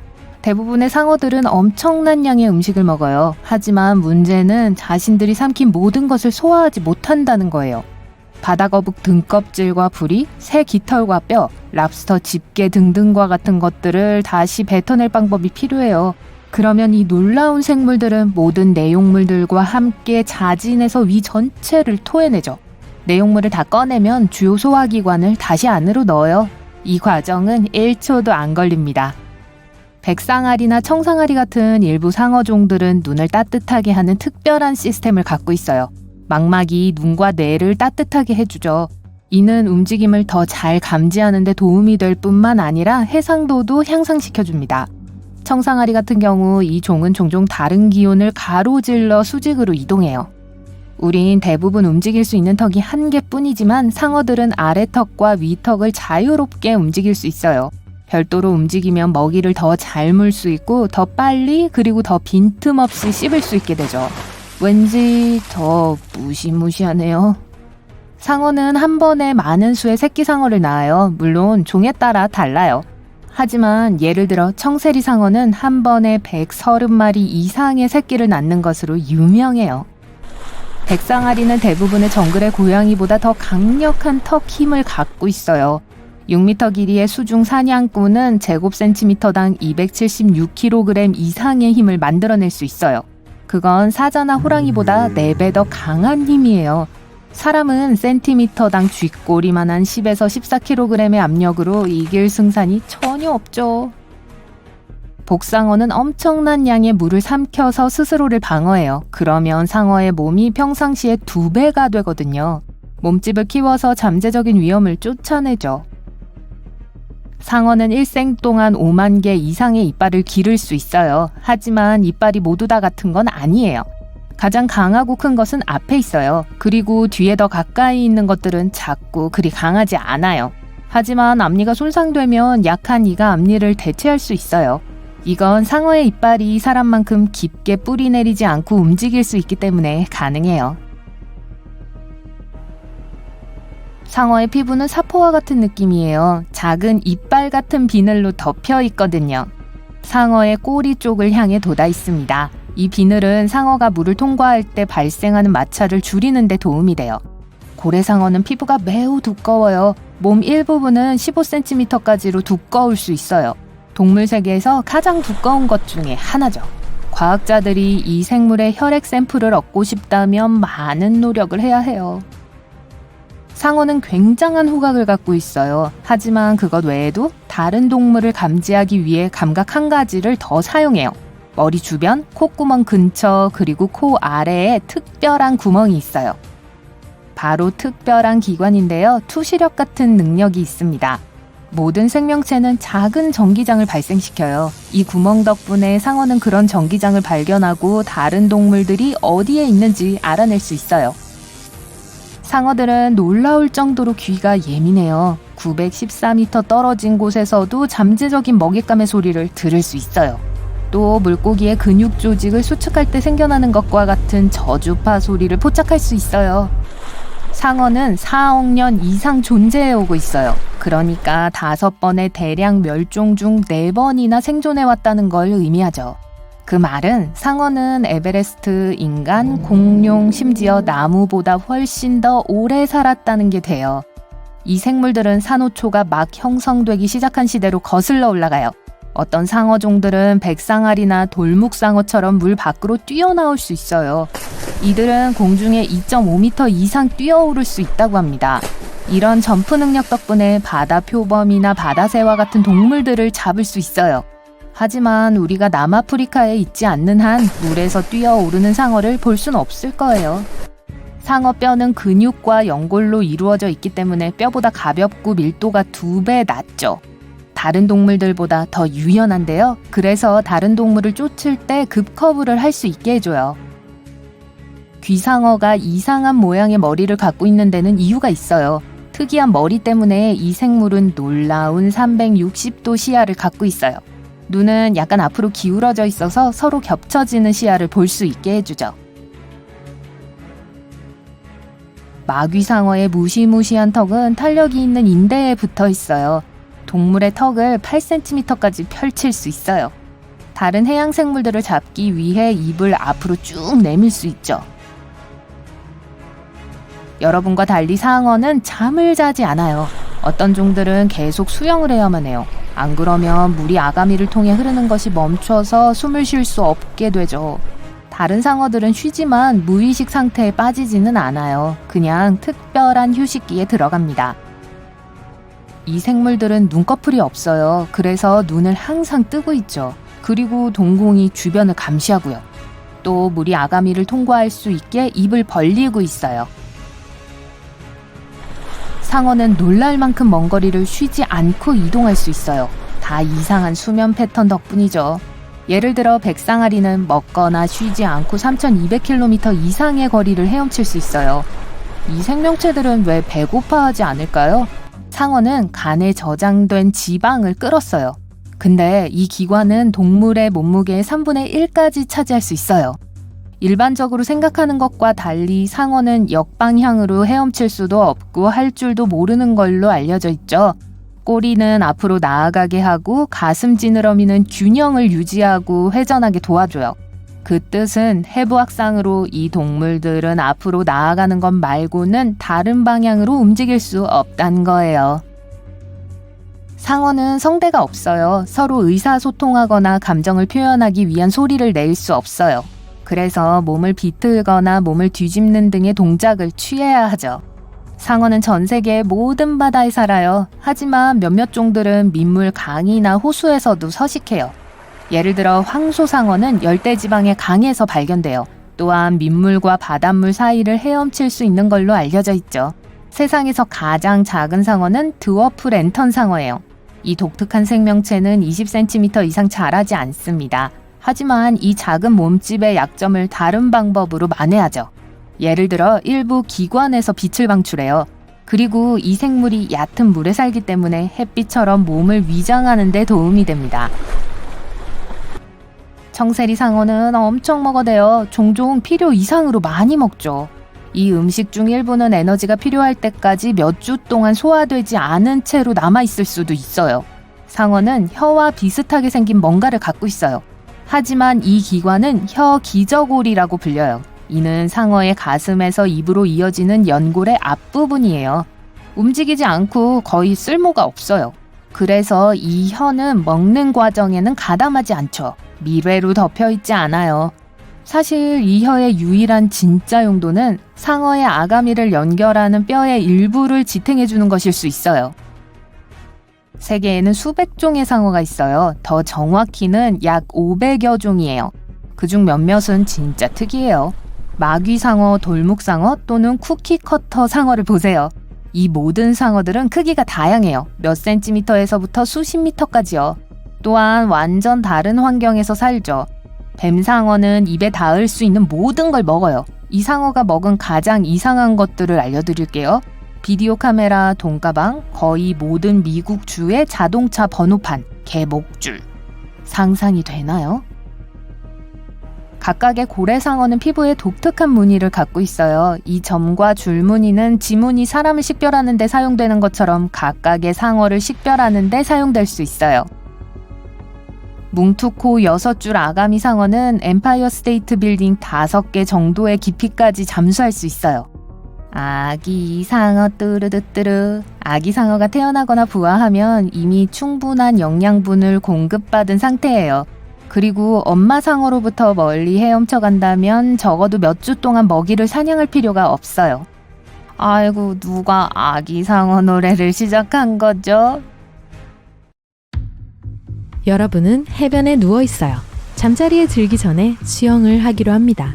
무릎까지 오는 물속으로 들어가니 푸른 초록빛이 멀리서 반짝이는 게 보입니다. 마치 달빛에 보석이 반사되는 것 같아요. 그래서 가까이 가보기로 합니다. 잠깐, 멈추세요. 당장 물에서 나오세요. 그 불빛이 여러분의 방향으로 다가오고 고양이 크기만한 작은 물고기가 물속에 있는 게 보입니다. 피부가 빛을 발하고 있고 위험해 보이지는 않지만 사실 그것은 지구상에서 가장 위험한 물고기 중 하나입니다. 쿠키커터 상어와 다른 해양 포식자를 혼동하는 일은 없을 거예요. 이들은 작고 날카로운 이빨로 무장된 둥근 입을 가지고 있는데 나무배 위에 쿠키 모양의 흔적을 남길 수 있습니다. 비록 크기는 작지만 백상아리, 고래, 망치머리 상어 등 거의 모든 해양 생물이 이 물고기를 두려워합니다. 한 번은 잠수함을 물어서 손상시키기도 했어요. 보통 이 포식자는 깊은 바다에 살지만 사람들을 공격하는 경우도 있습니다. 잠수하면서 해저면을 보고 있는데 갑자기 해저면이 움직이기 시작한다는 것을 알아차립니다. 바다 풍경과 어우러질 수 있는 몇몇 종류의 물고기가 있는데 그중 하나는 전자리 상어입니다. 이 상어는 가오리처럼 생겼고 꽤 순해 보입니다. 가까이서 수영하지 마세요. 이 포식자는 빠르고 날카로운 이빨로 가득 찬 강력한 주둥이를 가지고 있습니다. 사나워서 공격할 수도 있어요. 마스크를 쓰고 물속에서 수영하다가 멀리 작은 물고기 떼가 보입니다. 뭔가 물고기 떼로 달려들어 물을 휘젓기 시작합니다. 물고기는 사방으로 헤엄쳐갑니다. 그건 진완도 상어가 먹이 사냥을 하는 게 틀림없어요. 이 상어는 채찍과 비슷한 긴 꼬리를 가지고 있고 그것을 사용해서 작은 물고기를 잡습니다. 물론 상어가 위협을 느낀다면 방어를 위해 꼬리를 흔들 테고 이 강력한 공격을 받고 싶지는 않을 거예요. 눈 위에 뿔처럼 보이는 작은 언덕 형태가 있는 물고기를 본다면 뿔상어일 가능성이 큽니다. 이 포식자는 공격적이지 않아요. 차분하게 바다를 헤엄치면서 게, 가재, 새우, 성게 등 좋아하는 먹이를 찾습니다. 하지만 접근하지 않는 게 좋아요. 모든 상어 종 중에서 가장 무는 힘이 강한 상어이기 때문이죠. 그리고 이 상어의 등과 지느러미는 날카로운 가시로 덮여 있습니다. 이 상어가 뿔난 상어라고 해서 항상 화가 나 있는 건 아니에요. 그냥 농담입니다. 여러분이 마주칠 수 있는 가장 무서운 상어 중 하나는 마귀 상어입니다. 긴 꼬리와 분홍빛 피부톤으로 알아볼 수 있어요. 일본 연안에 살고 그 특이한 모습 덕분에 그런 이름을 얻었습니다. 배에 타고 있는데 이 상어가 헤엄쳐 간다고 상상해보세요.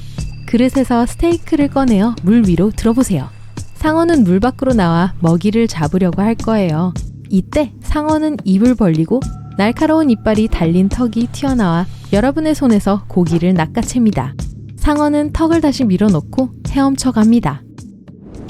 다음 상어를 만나려면 바다 밑바닥으로 내려가야 합니다. 거긴 빛이 거의 없지만 멀리서도 이 상어가 보일 거예요. 빛나는 파란 머리. 이 상어의 몸은 검은색이어서 보이지 않기 때문에 머리만 헤엄쳐 가는 것처럼 보입니다. 이 작은 포식자는 어른 손바닥에 들어갈 수 있어요. 하지만 작은 날카로운 이빨에 혼나고 싶지 않다면 손으로 잡으려고 하지 않는 게 좋을 거예요. 이 상어는 닌자 랜턴 상어예요. 상어의 머리가 왜 빛나는지는 아무도 정확히 모릅니다. 먹이를 유인하는 방법일 수도 있지만 상어가 빛을 이용해 서로 의사소통을 한다는 이론도 있습니다. 깊은 바닷물에서 여러분은 큰 뱀을 볼 수 있어요. 마치 해저에서 기어다니는 것 같이 보이고 움직임도 빠르고 민첩합니다. 이 해양 포식자도 상어예요. 주름 상어가 뱀과 비슷한 점은 겉모습뿐이 아닙니다. 자신의 2m 몸 길이의 절반보다 큰 먹이를 삼킬 수도 있어요. 약 200개의 날카로운 이빨을 가지고 있습니다. 이 상어를 바다 뱀장어나 다른 뱀처럼 생긴 바다 생물과 혼동할 일은 없을 거예요. 대부분의 상어들이 좋아하지 않는 차가운 물에 이 놀라운 생명체가 살고 있습니다. 청상아리를 볼 수는 없을 거예요. 너무 빨리 헤엄치기 때문이죠. 시속 55km로 표범보다 빠릅니다. 먹이는 도망칠 가능성이 없고 적들은 절대 따라잡을 수 없어요. 만약 깊은 물속에서 여러분을 향해 움직이는 접시처럼 생긴 특이한 이빨을 가진 작은 빛나는 동굴이 보이거든 즉시 물에서 나오는 게 좋을 거예요. 하지만 이 생물을 직접 볼 수는 없을 거예요. 넓은 주둥이 상어는 세계에서 가장 희귀한 상어 중 하나입니다. 과학자들은 아직 이 상어에 대해 완전히 연구하지 못했어요. 자동차 크기만한 이 물고기는 큰 입을 다무는 경우가 거의 없는데 그 입은 성인이 들어가고도 남습니다. 다행히도 이 상어는 플랑크톤을 먹고 살기 때문에 여러분을 해치지는 않을 거예요. 이 상어를 다른 상어와 혼동하는 일은 없을 거예요. 톱상어는 톱처럼 생긴 긴 코를 가진 물고기입니다. 상어의 코에 있는 작은 톱니바퀴는 바깥쪽으로 자라는 이빨입니다. 각각의 이빨은 다른 물고기에서 나오는 전기장을 감지할 수 있는 전기 수신기를 갖추고 있습니다. 시력이 좋지 않기 때문에 이 상어는 코를 레이더로 사용하여 먹이를 탐지합니다. 톱상어는 전문적인 검술사처럼 톱을 잘 다루며 강하고 정확하게 공격할 수 있습니다. 여러분이 상어를 알아채는 것보다 훨씬 빨리 여러분을 알아챌 상어는 망치머리 상어입니다. 망치의 양쪽에 위치한 눈은 거의 모든 방향을 동시에 봅니다. 어떤 물고기도 눈에 띄지 않게 이 상어 곁을 헤엄쳐 지나갈 수 없어요. 이 상어의 머리는 파노라마 시야를 제공할 뿐만 아니라 사냥에도 사용됩니다. 망치머리 상어가 가장 좋아하는 음식은 가오리입니다. 눈에 보이지 않게 해저에 깔려있는 담요와 같죠? 하지만 이 상어의 날카로운 눈으로부터 숨을 수는 없어요. 망치머리를 사용해서 가오리가 바닥에서 꼼짝 못하도록 합니다. 톱상어와 망치머리 상어를 함께 사용해서 목공예를 해볼까요? 의자 하나 만들면 좋겠는데요? 북극의 바다에서 정말 운이 좋다면 여러분은 그린란드 상어를 만날 수 있습니다. 바다 깊은 곳에 서식하기 때문에 이 크고 느리지만 장엄한 생명체를 표면에서는 좀처럼 발견할 수 없습니다. 무려 300년 이상 살 수 있어요. 그러니까 그중 일부는 아마도 모든 배가 나무로 만들어졌던 그 시대를 목격했을지도 몰라요. 백상아리와 뱀상어는 사람에게 위협이 되는 주요 상어 종입니다. 물 밖으로 튀어나온 삼각형 지느러미를 보면 알 수 있지만 외부 환경에 주의를 기울이면 이 상어들이 출몰하는 때를 예측할 수 있어요. 아침 일찍이나 저녁 늦게 상어를 만날 가능성이 훨씬 더 높습니다. 이때는 해변에서 휴식을 취하고 물에 들어가지 않는 것이 좋아요. 또한 침전물과 흙탕물로 된 강 입구를 피해야 합니다. 이곳은 세계에서 가장 성질이 나쁜 상어 중 하나인 뱀상어가 서식하는 곳입니다. 하지만 상어가 주변 어딘가에 있다는 주요 징후는 어선입니다. 수평선에서 어선이 보이거든 물속에 들어가지 마세요. 사람들은 많은 수의 물고기를 한꺼번에 잡기 때문에 그물을 사용합니다. 물고기가 많은 곳에는 상어가 헤엄쳐 다니면서 먹이를 구합니다. 만약 여러분이 물속에 있는 상태에서 상어가 여러분을 향해 헤엄쳐 오는 것을 본다 해도 여전히 살아남을 기회는 있습니다. 가장 중요한 것은 당황하지 않는 것입니다. 여기 적혀 있어요. 첨벙거리지 말고 상어를 흥분시키지 않기 위해 갑작스러운 움직임을 피하세요. 상어로부터 헤엄쳐서 도망가지 마세요. 그러면 여러분을 먹잇감이라고 생각할 거예요. 상어가 여러분 주위를 빙빙 돌 거예요. 상어에게 시선을 고정시키세요. 얕은 물에 도달할 때까지 천천히 해안으로 헤엄쳐 간 후에 재빨리 탈출할 수 있습니다. 하지만 조심하세요. 상어는 그곳에서도 여러분을 공격할 수 있어요.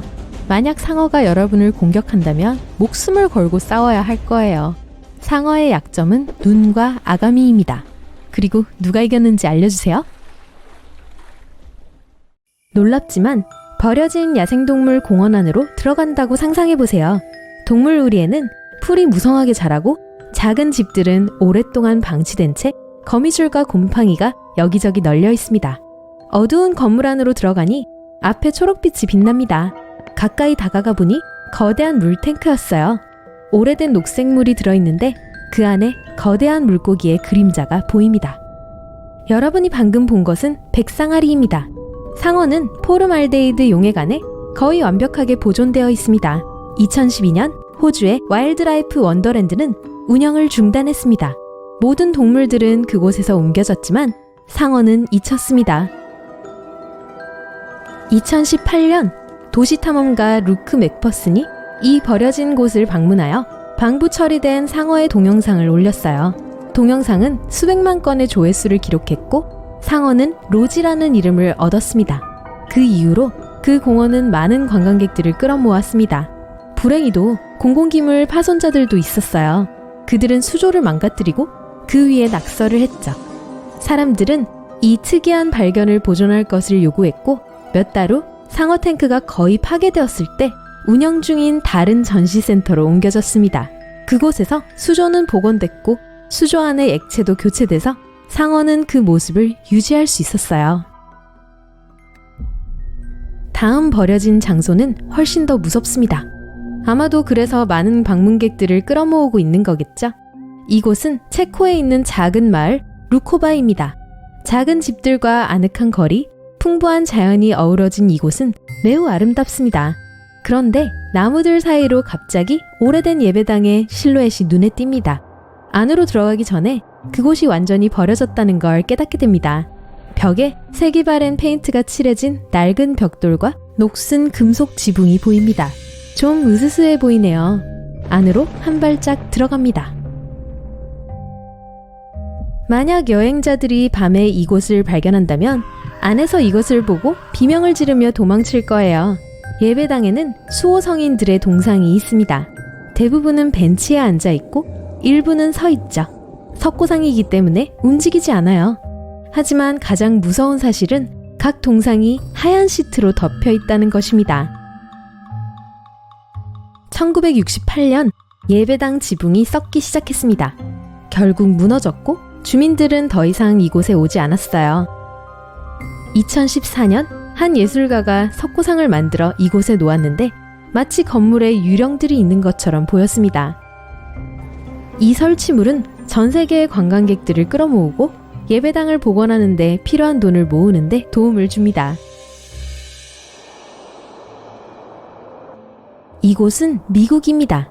바손 하이웨이를 따라 운전하고 있어요.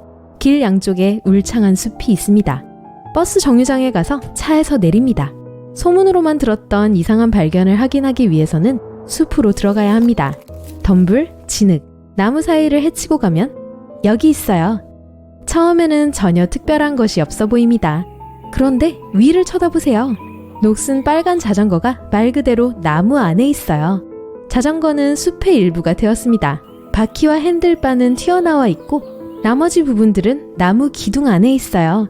1954년 이 지역의 한 소년이 자전거를 선물로 받았습니다. 그런데 선물이 마음에 들지 않았어요. 타이어는 매우 얇고 단단했고 핸들바는 마치 세발 자전거처럼 보였거든요.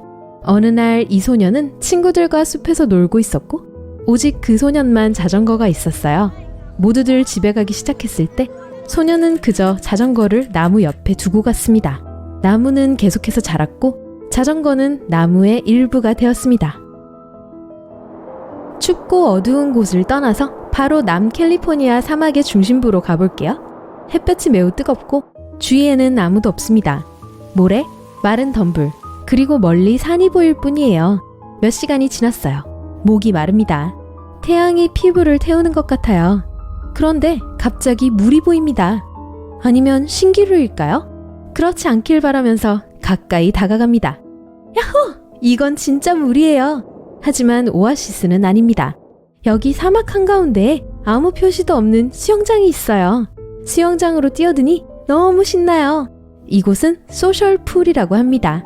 한 예술가가 2014년 여름에 지었어요. 물론 누구나 이 수영장을 이용할 수 있지만 모든 사람이 이 수영장을 찾을 수 있는 건 아닙니다. 불행히도 오늘날에는 그 흔적만 남아 있습니다. 버려진 장소들이 소름 끼치고 이상하기만 한 것은 아니에요. 어떤 경우에는 발견한 사람을 부자로 만들어주기도 하죠. 파리에 있는 피갈레 구역으로 갑니다. 이곳은 주택가이고 버려진 장소 같지 않은데요. 이 중 한 건물로 들어갑니다. 입구 우편함에서 우편물을 확인하는 사람들을 만납니다. 계단을 올라가서 한 아파트 문 앞에 멈춥니다. 다 허물어져 가네요. 문을 열고 안으로 들어갑니다. 여기서 보는 장면은 유령의 집 영화의 으스스한 장면을 떠올리게 합니다. 모든 가구와 장식은 이 시대의 물건이 아닙니다. 아파트 전체가 골동품처럼 보여요. 두꺼운 먼지층이 구석구석을 뒤덮고 있습니다. 테이블과 바닥에는 오래된 소름 끼치는 인형과 봉제왕구들이 놓여 있습니다. 뮤직박스에서 음산한 곡까지 흘러나오면 더할 나위 없는 공포영화 속 한 장면이에요. 마치 100년 전으로 거슬러 올라간 기분입니다. 어떤 의미에서는 사실이에요. 아파트 주인은 1940년대에 이사했습니다. 모든 것을 그대로 두고 갔어요. 아파트는 70년 동안 손대지 않은 채 방치되었습니다. 2010년 아파트 주인의 재산 평가가 시작되면서 발견되었어요. 집주인은 다른 곳에 살았고 아파트에 대해 아무에게도 말하지 않았습니다. 감정가들이 아파트에 들어왔을 때 이탈리아 화가 지오반니 볼디니의 그림을 발견했습니다. 화가가 19세기에 그린 그림이었어요. 이 그림은 약 30억 원에 팔렸습니다. 이제 우리는 나미비아에 있는 또 다른 사막으로 갑니다. 이곳 바닷가에서 멀지 않은 모래 언덕 사이로 말라버린 석호와 오래된 침몰선이 모래 속에 반쯤 잠겨 있는 것을 볼 수 있습니다. 사실 침몰선의 일부라고 해야겠죠. 이 포르투갈 선박의 나이는 약 500년입니다. 원래 1533년에 리스본에서 출발했는데 나미비아 다이아몬드 광산 도시 근처에서 사라졌습니다. 잔해 사이를 걷다 보면 당시 선박의 부품들을 발견할 수 있는데 가장 흥미로운 것은 금화가 든 상자입니다. 이 귀중한 보물을 포함한 전체 선박의 가치는 약 140억 원이 넘을 것으로 추정됩니다. 이 잔해는 2008년에 지질학자들에 의해 발견되었지만 모든 것이 공개된 것은 8년 후였습니다. 이제 여러분은 뉴욕의 거리를 걷고 있어요. 쓰레기통이 있는 어둡고 인적이 드문 골목길을 지납니다. 캔버스 하나가 쓰레기통에 튀어나온 것이 보입니다. 꺼내보니 그림이네요. 이미지가 별로 선명하지는 않지만 아름다워요. 여러분은 그 예술품이 쓰레기통에 있을 수는 없다고 생각하고 집으로 가져갑니다. 그 후 4년 동안 이 그림에 대해 뭔가 알아내려고 노력합니다. 그리고 어느 날 골동품에 대한 웹사이트에서 이 그림이 10억 원의 가치가 있는 사라진 예술품이라는 걸 알게 됩니다. 2003년 뉴욕의 한 여성에게 실제로 일어났던 일입니다. 그녀는 쓰레기통에서 그 그림을 발견했을 때 그림에서 어떤 힘이 뿜어져 나오는 것을 느꼈습니다. 그리고 그림의 주인이 1989년에 그것을 도난당했다는 것을 알게 됩니다. 그녀는 그림을 돌려주었고 보상으로 약 2천만 원을 받았습니다. 트레스 페르소나제스라고 불리는 이 그림은 1970년 멕시코 예술가 루피노 타마요가 그렸습니다. 한 수집가가 아내를 위한 선물로 이 예술 작품을 샀습니다. 하지만 몇 년 후 이 그림은 부부가 새 집으로 이사하는 동안 도난당했습니다. 이제 가장 웅장하고 규모가 컸던 발견으로 우리의 여행을 마무리할게요. 여기는 터키입니다. 여러분은 아주 오랫동안 낡은 집에서 살았고 집을 다시 꾸미고 싶어 해요. 쓸모없는 물건들을 정리하다가 지하실이 있었다는 사실이 떠오릅니다. 전에는 필요 없었지만 이제 지하실을 방으로 개조하기로 합니다. 벽을 하나 허물었더니 지하로 통하는 터널이 있어요. 흥분한 여러분은 안으로 들어가고 터널이 단지 비밀의 방으로 이어지는 것이 아니라는 걸 알게 됩니다. 거대한 지하 도시로 이어지는 거였어요. 1963년 터키의 한 남자가 지하 18층까지 내려가는 고대 도시를 발견했습니다. 약 2만 명의 주민, 가축, 그리고 식량을 수용할 수 있는 도시였어요. 단순한 미로 터널이 아니에요. 거기에는 예배당, 학교, 마구간, 부엌, 그리고 다른 문명의 흔적들이 있습니다. 이 도시는 약 1000년 전 비잔틴 시대에 세워졌습니다. 아마도 자연재해와 전쟁의 피난처로 지어졌을 거예요. 하지만 가장 멋진 사실은 이것이 유일한 지하도시가 아니라는 점입니다. 수 킬로미터에 걸쳐 뻗어있는 다른 터널과 연결되어 있어요. 여러분은 수심 3km에서 헤엄치고 있습니다. 어떻게요? 하지 마시고 그냥 제 얘기를 들어보세요. 춥고 압력이 높아서 물고기도 없습니다. 그러다가 녹색에 반짝이는 것이 보입니다. 쿠키커터 상어예요. 이 상어의 목은 어둠 속에서 빛을 내서 물고기와 다른 맛있는 먹이를 유인합니다. 크기는 별로 크지 않아서 고양이 크기 정도예요. 갈색 피부와 큰 녹색 눈을 가지고 있습니다.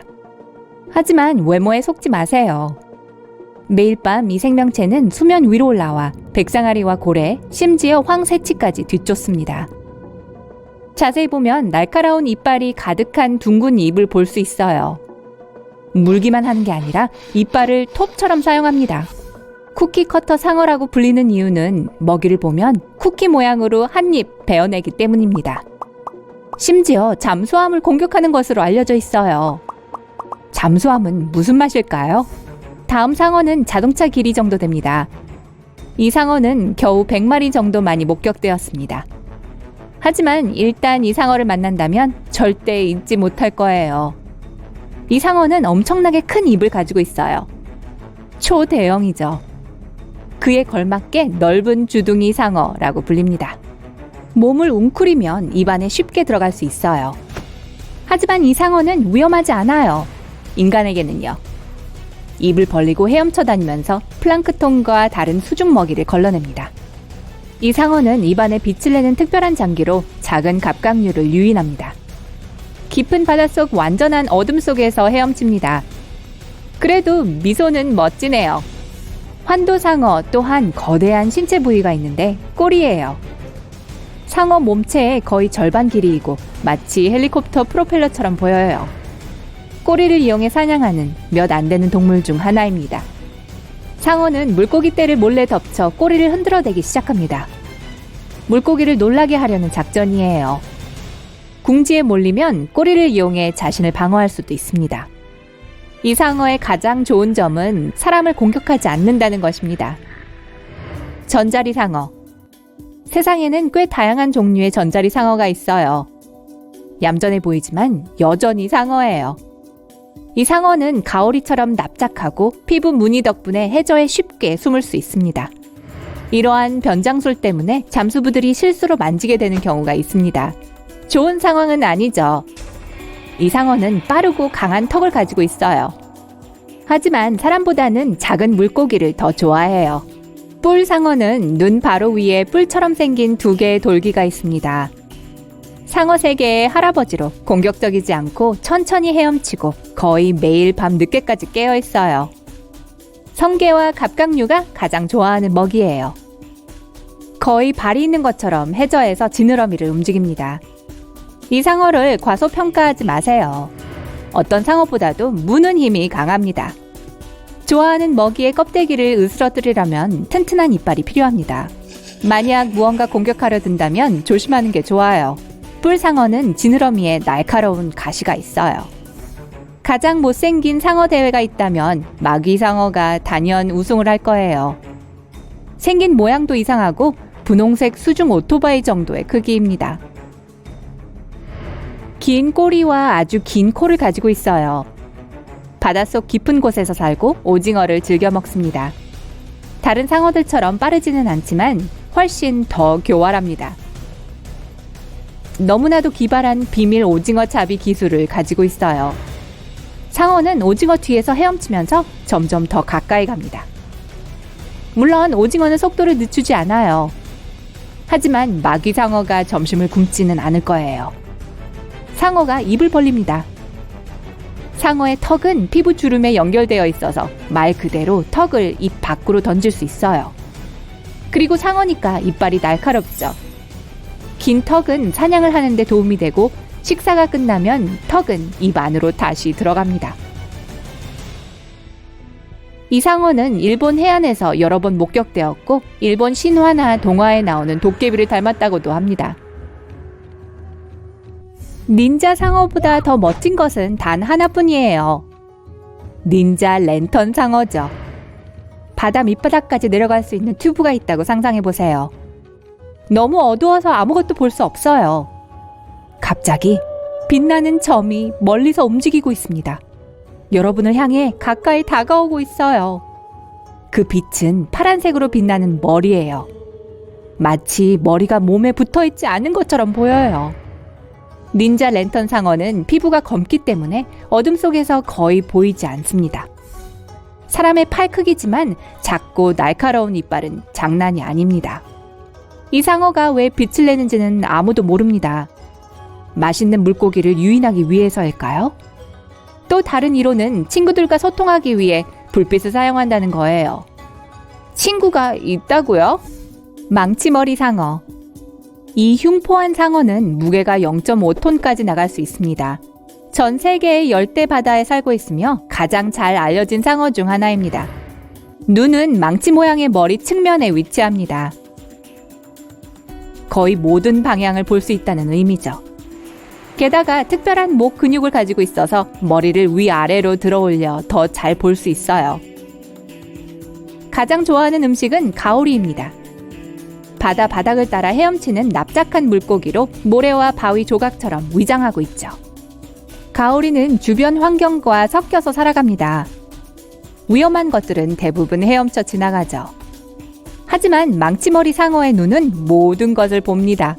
이런 백상어, 망치머리 상어, 그리고 다른 큰 상어들은 약 25년 정도 삽니다. 하지만 훨씬 더 오래 사는 상어가 있어요. 그린란드 상어는 300년에서 500년을 삽니다. 주로 북대서양과 북극해에 살아요. 어둡고 깊은 곳에서 수영을 하는 것을 좋아해서 코로 먹이를 찾습니다. 바닷속에서 오랜 시간을 보내다 보니 강한 압력을 견뎌내는 방법을 터득했어요. 지구상에서 가장 오래 살고 가장 크고 가장 느린 물고기 중 하나입니다. 상상해보세요. 북극 유람선을 타고 가는데 그린란드 상어 한 마리가 얼음처럼 차가운 물속을 천천히 움직이고 있는 것이 보입니다. 아마 여러분보다 400살은 더 많을 거예요. 대부분의 상어는 잡식성입니다. 돌고래, 다른 상어, 개, 성게, 작고 큰 물고기를 사냥할 수 있습니다. 핫도그도요. 아니요, 핫도그는 농담이에요. 하지만 보닛 헤드 상어는 약간 다릅니다. 식단의 절반 정도는 해조류를 먹습니다. 사실 망치머리 상어와 관련이 있지만 머리는 망치보다는 삽처럼 보여요. 삽머리 상어? 이 상어가 헤엄치는 것을 본다면 이게 바다뱀이나 거대한 벌레라고 생각할지도 몰라요. 주름상어는 많은 상어들처럼 바다 밑바닥에서 헤엄치는 걸 좋아합니다. 맛있는 것을 쫓을 때 마치 뱀처럼 움직입니다. 그리고 뱀처럼 먹이를 통째로 꿀꺽 삼키는 것을 좋아합니다. 하지만 이빨이 없다는 건 아니에요. 약 200개의 이빨을 가지고 있어요. 톱상어는 길고 납작하며 매우 뾰족한 코를 가지고 있습니다. 코에 있는 이 이빨은 성장을 멈추지 않아요. 각 이빨에는 전기 수용기가 장착되어 있어 톱상어가 근처에 있는 물고기를 배의 레이더처럼 감지하도록 도와줍니다. 먹이가 근처에 있을 때 상어는 헤엄쳐 올라가서 코로 공격을 하고 마치 칼솜씨를 뽐내는 기사처럼 코를 이리저리 흔들어요. 이 상어가 지나갈 때는 눈을 깜빡일 시간도 없을 거예요. 방금 그거 보셨어요? 이거는요. 세계에서 가장 빠른 상어인 짧은 지느러미 청상아리를 소개합니다. 최대 시속 55km로 헤엄칠 수 있어요. 육지에서는 그렇게 빠른 속도가 아닌 것 같지만 물속에서는 빠른 거예요. 치타보다 느리지만 대부분의 개보다 빠른 속도죠. 온혈 동물인데 상어에게는 매우 드문 일입니다. 덕분에 보통 상어들이 살아남을 수 없는 춥고 먼 곳까지 헤엄칠 수 있습니다. 황새치는 훨씬 더 빠릅니다. 최대 시속 90km로 헤엄칠 수 있어요. 상어는 아니지만 여전히 놀라운 생물이에요. 경주에서 황새치는 당연히 우승을 할 거예요. 하지만 단순히 빠른 것이 아니라 특이하게 빠릅니다. 코 옆에 특별한 기름을 뿜어내는 분비샘이 있어요. 이 기름은 코를 통해 퍼지고 작은 구멍을 통해 나옵니다. 이 특별한 기름은 방수 효과가 있어서 황새치가 빠른 속도로 물을 미끄러지듯 통과하게 해줍니다.